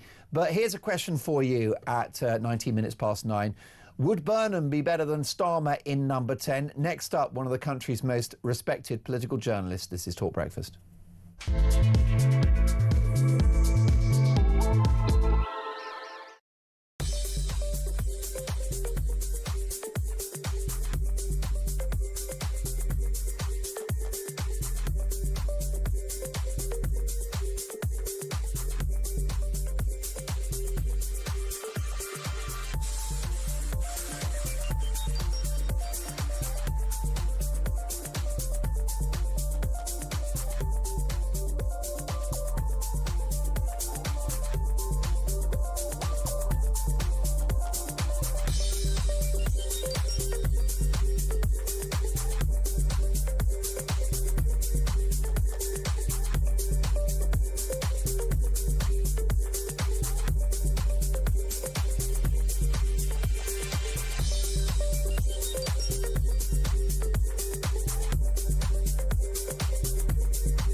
Welcome to Down the Local, the show that goes from pub to pub across the country, speaking to the punters about the subjects driving us all nuts at the moment. That's Rachel Reeves, Rachel Thieves, Rachel McCounts. I don't really know Meghan Markle. I know Meghan Markle's from Suits, and that's about it. I don't know about anyone else, and I don't know where this is going. I have 0% beers, and I feel Raising the flag, I think, is symptomatic of this desperation. Is public transport good value for money?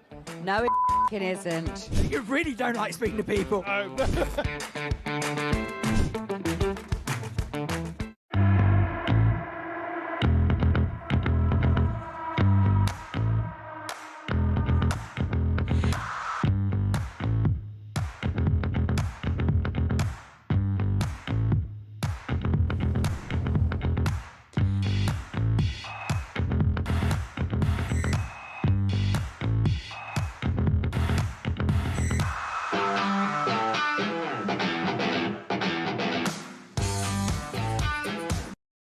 Across the UK, on DAB+, on YouTube, on your mobile, and on your side. This is Talk. Front page of the Mail on Sunday, Labour civil war as Andy Burnham throws his hat into the ring for a plum Labour seat. Beleaguered Prime Minister Keir Starmer faces a stark choice. Block Burnham or face a leadership challenge. Either way, Starmer is cornered. Is he toast? Let's get the views of one of the most experienced and respected political journalists in the country, the former political editor of The Sun newspaper, Trevor Kavanagh. Good morning, Trevor. Good morning. How are you? I'm very well. I'm sure you had your eye on the news wires at around 5 p.m. yesterday. Were you surprised by Andy Burnham's decision to make the leap, to risk his political career and to seek election in this by-election later in the year? Well, it certainly happened very fast. I think probably faster than Andy Burnham would have liked, but I don't think he had any choice in the end, because either he did or he didn't, and if he didn't, he wasn't ever going to get another chance. So I think that he had to do it, and now we have an amazing situation where we don't even know if he's going to be the candidate chosen by the Labour Party to run. I suspect he will be, but there are a lot of hoops and hurdles to clear before then. If Starmer's acolytes block his candidacy, the messaging from number 10 will be disastrous, won't it? Starmer running scared. Yes, very interestingly, John McTiernan, one of the Labour Party's former senior advisors, said it would be an act of stupidity which could only be committed by number 10, which is a bit of an indictment of the Labour Party leadership, but also an indication of the view of the Labour Party more widely about Starmer, his popularity, and the need to replace him. What does the support for Andy Burnham from Angela Rayner, Lucy Powell, Ed Miliband and Sir Sadiq Khan tell us about the kind of Prime Minister he might be?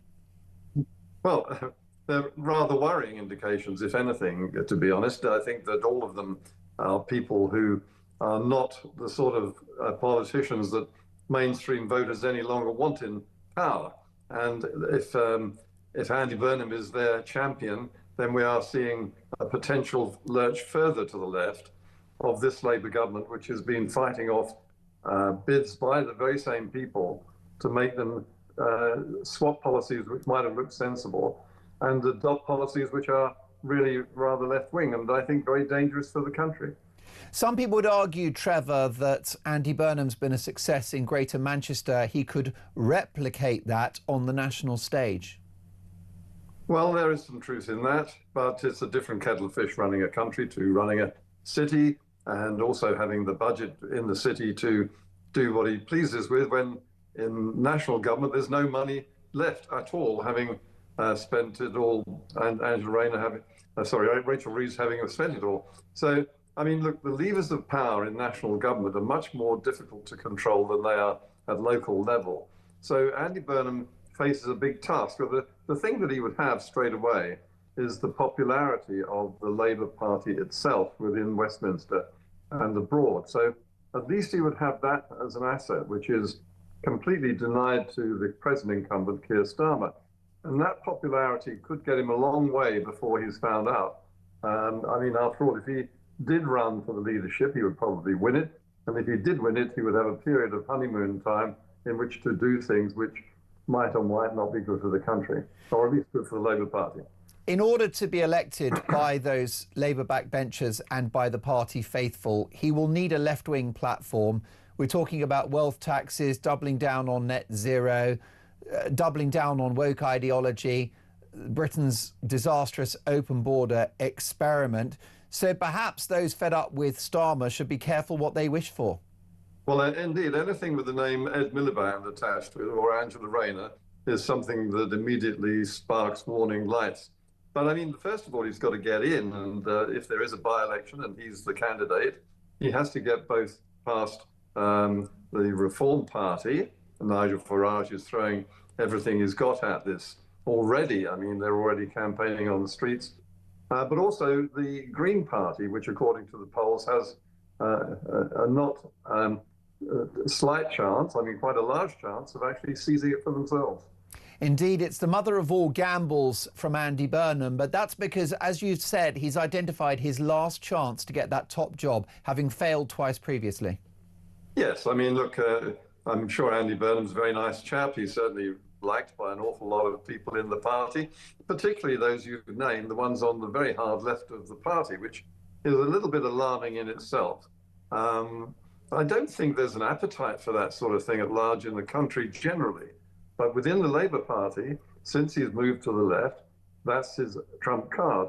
But I think that he's got to get in, he's got to become Prime Minister, and then he has to deliver the goods. And I think that that's an awful long journey between here and then, but it's a very alarming situation for Keir Starmer in any event, because I think that this is also beginning to loosen up those bids by other members of the cabinet, not least Wes Streeting, but as I gather, Shabana Mahmood, the Home Secretary, who are manoeuvring themselves to get in perhaps ahead of Andy Burnham. So, you know, this is a can of worms, and it's only just been opened. Most definitely, and you've spoken in the past, Trevor, perhaps not ideologically, but just in terms of political skill, with some degree of admiration for Shabana Mahmood, and I share that view. She's an impressive politician, and she's made some very good noises on immigration, in particular, rules around indefinite leave to remain. This by-election will happen, Gorton and Denton, as you said. It's a very, very hard one to actually call. Reform will make a strong showing, as will the Greens. That Labour vote will be split, not just by the Greens, but also by possibly a pro-Gaza, pro-Muslim candidate as well. So we're in a world of unknowns here, aren't we? We are, and I think that this is just the precursor to the general election, in which we're going to have a whole range of weird and wonderful candidates from different parties. We're certainly going to see a pro-Gaza wing of the political firmament trying to get seats in the Commons and establish a Muslim foothold. I think that the Greens are doing remarkably well considering what they stand for and what Zach Polanski's track record is. It's amazing the traction that he's got already. And you still haven't, you've got the nationalists in Wales and Scotland. I mean, the Tories seem to be almost a sideshow. Everything really is pointing towards a reform surge, but has it peaked already? The polls seem to suggest that it's settled rather than increasing. And the point that I think that many people on the right really want to push is that they want to see the first tentative moves towards at least a ceasefire between Reform and the Conservative Party, with the possibility one day of some sort of an alliance, so that the right wing is not divided when it faces the next general election. Does that remain a problem for Nigel Farage, how to square that circle that the Conservative vote, small c, will likely be split at the next election? Yeah, I think it does. I think it does for both parties. Nigel Farage, I think, is riding high at the moment, and I think that he's representing an awful lot of those disgruntled voters who are fed up or were fed up at the election last year in 2024 and want to see a change. But I think that Kemi Badenoch has performed quite startlingly well over the last few weeks and months, and suddenly is a figure to be reckoned with. There lies the problem, because both of them have vowed, and I think they believe what they're saying. This is not just for publication purposes. They will never have a coalition or an alliance. Well, I think that would be a disaster for the public. I think they wouldn't tolerate it, and I think it would risk the introduction of a second term of Labour under whatever leadership, and a betrayal of the country. Do you anticipate, if the right were to unite, a deal prior to or after the next election? Well, I think that it all depends how things go. If the Tories begin to grow in terms of public support and re-establish themselves as a potential party of government again, I think all, excuse me. Bless you, Trevor.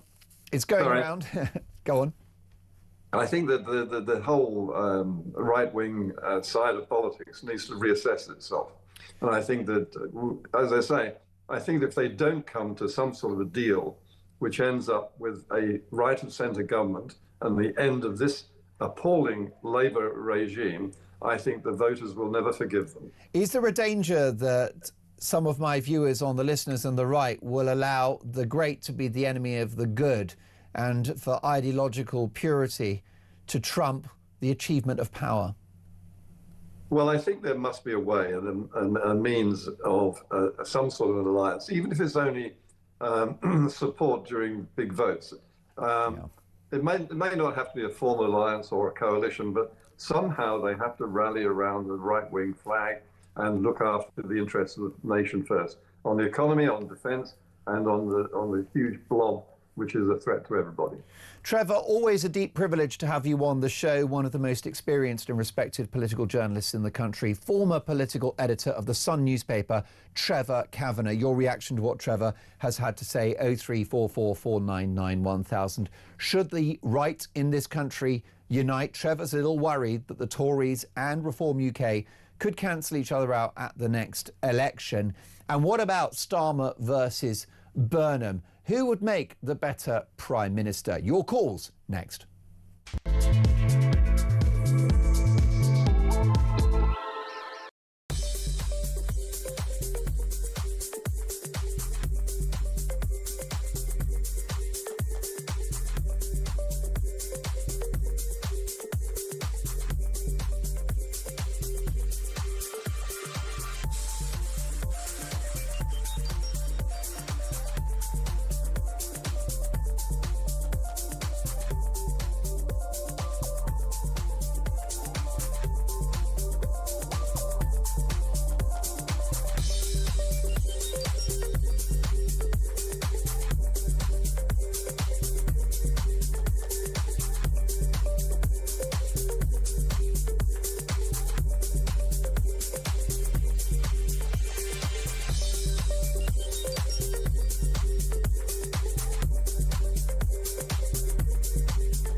across the UK. On DAB+, on YouTube, on your mobile, and on your side. This is Talk. Now, my new favourite show, well, I've got a lot of favourite shows. I don't know if you've seen the cable channel Babe Station, some very compelling material on there. But my second favourite show, apart from Bored Housewives 2026, is Talk Women. Now, I don't know if you know about this, but this is the future of telly, right? Because it's like this show and this channel. It's fearless, right? There's no cancel culture. Talk Women is hosted by and presented by some of the finest political voices in this country. And Talk Women's on YouTube. And this week, it features Samara Gill, who's a brilliant broadcaster, Layla Cunningham, who is the mayoral candidate for London on behalf of Reform, and the fabulous broadcaster Emma Trimble. It's Talk Women. Take a listen to a clip from this week's episode. Like, we were all just mates, we were all just Londoners, we weren't just all in a different demographic box. You know, he divided and conquered. And so I want to unite and not conquer. I want to give London back to Londoners. And it's so in a sad sense, I'm not surprised that this has happened because the bar is so low. They were all booing him. People were saying, you know, swearing at him, etc. So there is a real hatred for Khan. People have accused him of being an unscrupulous Nepo baby, and he really is. I mean, the man, like, I wish he had talent, It's but also, unfortunately I he think doesn't. Talk Women is available on YouTube now. This show would not be the show it is without Dean Spencer, who is the lead executive producer, and he's the genius behind this show. So do him a favour, go and give it a watch, because it's entertaining and compelling in equal measures, as is Daniel in Epsom. Good morning, Daniel. Morning, Mark. How are you, mate? I'm very well. Top of the morning to you. What a choice for the country, Burnham or Starmer. Who would be the least bad? I'm not sure. All I keep hearing in the news is, oh, Andy Burnham's going to run as an MP. And I'm sort of sitting there, it's at the front of all the news agendas, and I'm sort of sitting there going, what difference does it make? What poison shall I drink? Yeah, you know, when he comes in, is he going to do anything bold and brave? Is he going to do what the British majority are demanding? No. Does he have the kahunas to do anything to change Whitehall, to change the civil service, to make this country better and run properly? No.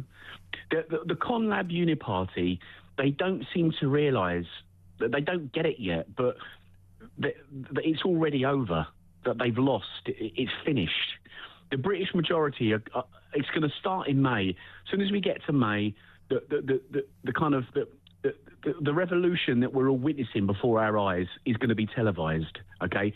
We are going to all witness the biggest earthquake in UK political history, and it's going to start in May, okay? And I think the British majority have had enough. Yeah. We've had enough now. We've had 30-odd years of mass uncontrolled immigration from the third world destroying the country. The kind of common decency that I grew up with just in general in London is gone. The police can't police anymore. We've got 73 million people trying to use an infrastructure that's fit for about 50 million people. Tops. So nothing publicly run works. We've had enough. We've imported FGM, honour killings, sham marriage, suicide bombing, the Fall Vow, First cousin marriage. All from the Islamic third world. Now, I didn't ever want that or vote for it, and nor did the British majority, but it's here. We've had enough.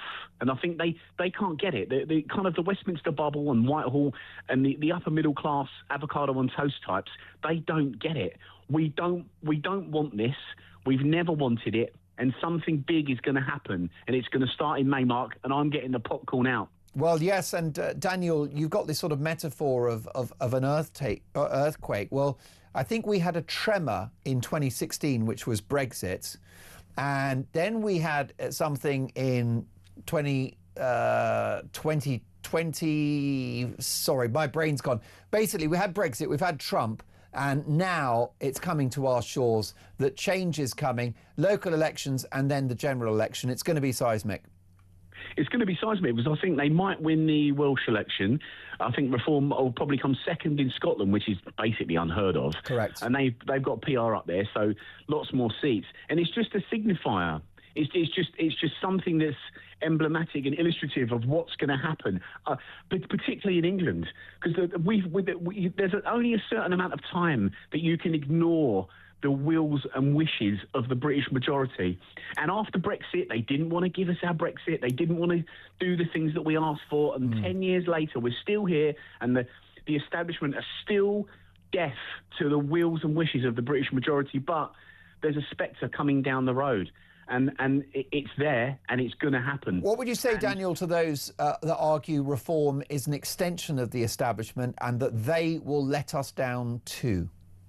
I don't think so. They're also the kinds of people that said that, why is Nigel Farage going to Davos? I thought he hated the globalists, and when he went there, he gave a few press conferences, and he kept on online. He didn't. I've met Nigel a couple of times. I ran for UKIP in the old days, and I've met him. Do you know what? He's exactly the same on and off camera. Yes, he is. I had a beer with him in the Westminster Arms, and a fag actually. And he's a gentleman. He's the only politician that when you ask him a direct question, the reason that people love Nigel is because he believes what he says, right? When you ask him a question, he tells you what he actually thinks. He doesn't tell a party line. He doesn't tell you what you want to hear. He tells you what he actually thinks and believes. And that in politics, Mark, as you know, is as rare as hen's teeth. Well, you raised so many good points, Daniel. Thank you for a brilliant, powerful call. And, you know, who could disagree with what Daniel's had to say? And that was very much the topic of today's Dolan's Dispatch, is that the public have had enough with those who govern us, the establishment. It's not only Labour, it's the Tories over 14 years as well. What I said in Dolan's Dispatch is that we now have a governing elite that hate us and hate this country. My argument is that we've not had people power. We've not had a government that serves us since the 1980s and Margaret Thatcher. Well, isn't it spooky? Because I've just found this clip of Mrs. Thatcher making my point for me. Are we able to play this out? Great. Let's do it. Luke, take it away. You do have to fight to keep freedom. Because there are always people who say, oh, give a little bit more power to government, and then a little bit more, and then a little bit more. Then one day, you've got so many people employed by government that they have a vested interest in keeping more and more power in the hands of government and less in the hands of people. No, it shall not be. The governments are there to serve the liberties of the people, not to restrict them. The government is there to serve the liberties of the people, not restrict them. That is Margaret Thatcher. That is so spooky. That came after Dolan's Dispatch. It just popped up on my feed. And Elliot is in Bushy. Elliot, am I going over the top here that we've got a political elite that detest its own people? No, you're absolutely right. I've rang you before. You have a great show. I've said it before. They hate our culture. They hate our whole heritage. They don't value those that have fought for this country. They are traitors to this country. And it is absolutely disgraceful that they are able to continue as they are. They are absolute traitors. In the old days, Mark, traitors were hung up and strung. If I were in charge, I'd take them in front of the court and I would charge them with being traitors to our heritage, to our Judeo-Christian values that this country was built on. Where's the church, for example? The church is paying back money to Africa for slavery. Oh, well, there you go. Well, there you go. And as for Burnham, on your part, yeah, I have friends, I have family in Manchester. This is directly from them. I share it with you. What has he done? What has he done in the past? What's he done? I don't know anything about him. And if he's a leader and if he gets elected Prime Minister, so what? You're still dealing with the same revolting, repugnant mob that loathe you and I. You know, they loathe me because I'm white. They loathe you because you're English. And they loathe both of us because we're not transgender. But of course, if you say that, you're considered racist. It's absolute disgrace that we have completely allowed our society, our heritage, our identity to be completely demolished and hijacked by people, and I say again, they loathe this country. The fact is, I have some friends from the army. They're no longer in the army. They fought, two of them fought in Afghanistan. They have come back to try and get into civic society. They have no homes. Why can't the military barracks that apparently are run down, that are being done up for these migrants, why don't we give them to these people who have defended our nation, who have defended our heritage and spirit? Do we really think, Mark, that things are going to get so much improved, so better under Burnham? It's all this socialist rubbish claptrap. The only people who want what he wants are those people who don't live under socialism. And all the people who don't want what he wants, I beg your pardon, all the people that do want what he wants do not live under socialism and this rubbish. And those that don't want it are the poor people that live in the socialist sort of North Korean autocratic societies. Nobody wants what this government is offering. And it's, I say again, you know, if William ever gets to the throne, Trump is right. The whole identity and of our culture has been eviscerated. And as a Church of England, but given what you've just said they're doing, head of the Church of England, as Charles is, King Charles, William, he won't be head of anything. There'll be nothing left here. The country will break up, and there'll be little England with no parliament. There'll be Scotland with its own country, its own parliament. Northern Ireland probably gets subsumed into Ireland and Wales, and we will be a little nation, a little island. If with you no like, with no pubs, no farmers. No. All the past has been eviscerated, and all the education, all the people I grew up with, and all the things I were taught, not so much in education, but as a cultural way of behaving, one's own spirituality, one's own heritage, one's own values. You don't get taught all these things at school. They're very much a family trait. Well, the family trait and the nucleus of the family has been ruined. So the theme of society has been ruined. There's no order. There's no accountability. There's no responsibility for those in charge. If you're in charge, you have great responsibility. And responsibility means accountability. There's none of that. And everything's got to be fair. Everyone's got to be equal. That isn't how humanity runs. Some people have traits which are better than others. It's a fact. Some people in races at school win races. It's not just about taking part. You're not allowed to think like this anymore. We have been completely brainwashed, and I see no future for the country unless someone comes in and basically you're going to have to change the civil service. You're going to have to change the educational authorities and those in charge, the local governments. Westminster's finished, the church is gone, and if we're not careful, the monarchy will go as well. I agree. Well, Starmer hates the monarchy. Elliot, I could easily give you the next hour of airtime, and I know that my viewers and listeners are cheering in agreement, so please call me again soon. I'm sorry to stop you in your absolute tracks, but what a call that was, Elliot, and we'll speak very soon. I just need to get Charles in Hartlepool in. Top of the morning, Charles. Good morning to you. First time caller, a lovely station. Well, thank you, Charles. What has provoked you to call today? Well, one of the things the people seem to say, they put Starmer in a corner. Well, this corner can be broken by Starmer if, by Starmer doing a foulduggery, people behind him, making Andy Burnham really bad. So he loses his seat. Now, he will lose his seat to the mayor. He will lose his seat as an MP. Therefore, he will never be seen again. He will disappear into the dust, which makes it nice and clear for Starmer to stay on, as much as I totally disagree with that.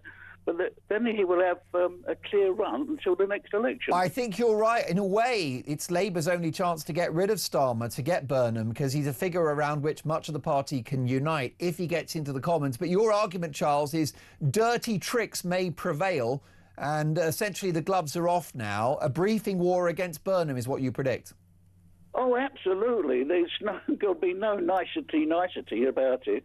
All this rubbish about we'll work together, I'm afraid doesn't really cut the mustard. Good luck with that. Charles, I'm so happy that you called the show for the first time. Make that the first of many, because you talk a lot of sense. Thank you, Charles in Hartlepool, 03444991000. I've got about 11 hours worth of voice notes, and it's a simple question. Would Andy Burnham be a better Prime Minister than Keir Starmer? It's your thoughts next.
We were all just mates, we were all just Londoners, we weren't just all in a different demographic box. You know, he divided and conquered.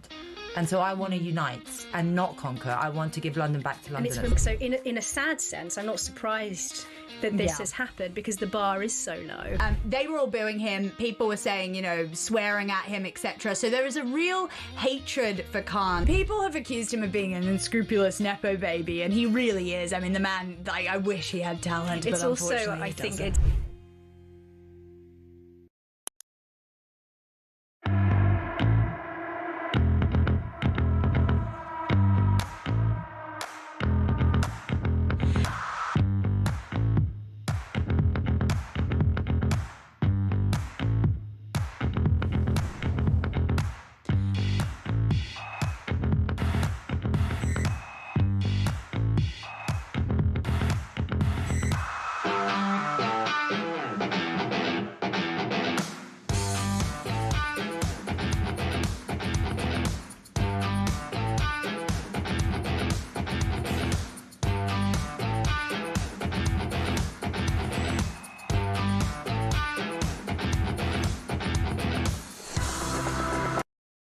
Across the UK, on DAB+, on YouTube, on your mobile, and on your side. This is Talk. It's all about your opinions. Who would be a better Prime Minister, Andy Burnham or Sir Keir Starmer? Let's get to some voice notes. Here's a message from Wayne. Good morning, Mark. So let me put a little idea to you. Andy Burnham stands, reform, stand aside. Burnham gets in, he causes absolute havoc. Now, we know Starmer is a little weasel, a power-hungry puppet weasel. I reckon when he realises how hot and how bad it's going to get, he's going to do the chicken's way out. He's going to call election. He doesn't need permission from his party. He doesn't need permission from the Parliament. It's true. He can just go, right, that's it, general election. He will do that to cut his nose off to spite his face like the true weasel he is. So, if reform's set aside, it could pave the way for an early GE.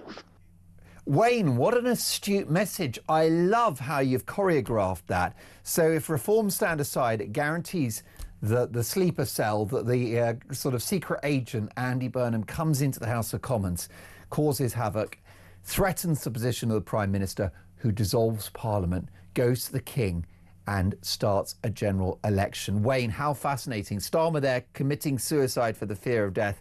A big middle finger to those behind him on those green benches. What a great voice note. This is Adam.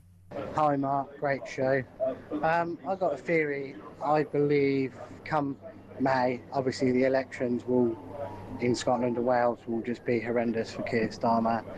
I think Burnham will come in as Prime Minister, and I think we will have a year or so of Burnham, and I think all the markets and everything will just upturn.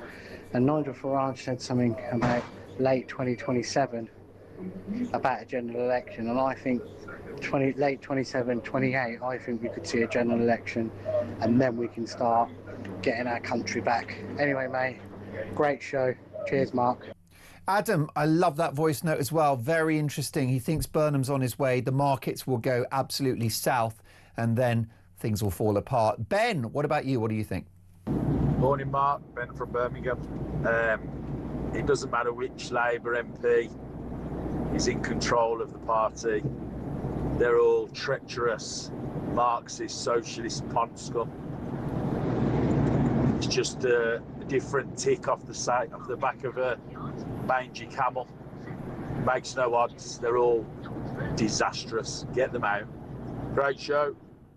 Ben, thank you for that, not pulling your punches. Now, let's be clear that this Labour government will argue that they have a mandate to fix this country following 14 years of Tory misrule, that the Prime Minister has a plan to tackle illegal immigration and get the economy growing again. Labour are very clear that they need time, but they're going to make things better. What do you think?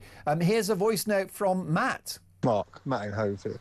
What is all this garbage about Andy Burnham coming in to save the Labour Party like he's some real heavyweight? He's done nothing. He's the same as all the other gravy train idiot MPs. He worked for a trade union, then he had a job in the NHS, then he was a special advisor, and then he worked in a number of different government departments. He's done zero. Brilliant stuff. What a voice note. Vivian. Morning, Mark. It's Vivian from Oxfordshire speaking.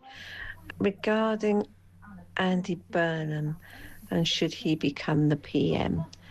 No, not for any other reason, but the fact that let's just leave the fool in the office that's already there. Because well, that's interesting. Wayne on immigration. Morning, Mark. It's Wayne from Erdington in Birmingham. Everybody going on about immigration all around the country, and rightly so. We've had it for 35 years in Brum, mate, and we're completely overrun. It just seems the rest of the country are now facing up to what Brummies have had to put up with for years and years and years. Roll on reform, let's get something sorted about these lot coming over. Keep up the good work, mucker. Speak to you soon. Wayne, thank you for that. Kevin. Morning, Mark. Firstly, Burnham has to win the by-election, which I don't think's a foregone conclusion. Then he has to have the big fight within the Labour Party. That will be one big scrap. Even if he does get in, a slight improvement on the personality, but he is more militant. Him and Rayner are a lot more militant, so there will be fun and games around the corner. So, best of a bad bunch, I think. Cheers. Sharon? Morning, Mark. With the conversations that was going on this morning about the elections and everything, something just keeps popping into my mind that I know we haven't got democracy, but there's all these game playing going off. So the electorate, we just want something that's good for the country and we can get on with our lives and live a better life. But what I've been hearing this morning, we're talking about game playing. We're talking about what they can do for each other, what people behind them can do for them. But what about the people? It's the people I'm worried about. We are the people. We are the people that should be listened to. But it seems to me that now the game playing, there's lots of different things like this with Andy Burnham. It doesn't seem to be that they want to do it for the country or for the people. It's all about the power. And I know that they've got to have power, but what about the people of this country? It just worries me, really. Yeah. Good show. Anyway, Sharon from Yorkshire. Sharon, you speak for millions. Couple of seconds for Sean. Morning, Mark. Sean of Cheshire. I honestly have no idea what all this hype is about Andy Burnham. He's as meh and bleh as the rest of them. Brilliant. Sean, I wish we had time for your whole message, but that's going to be the story, Peter Cardwell, of your show today. Andy Burnham, he's ready for power and he's got a path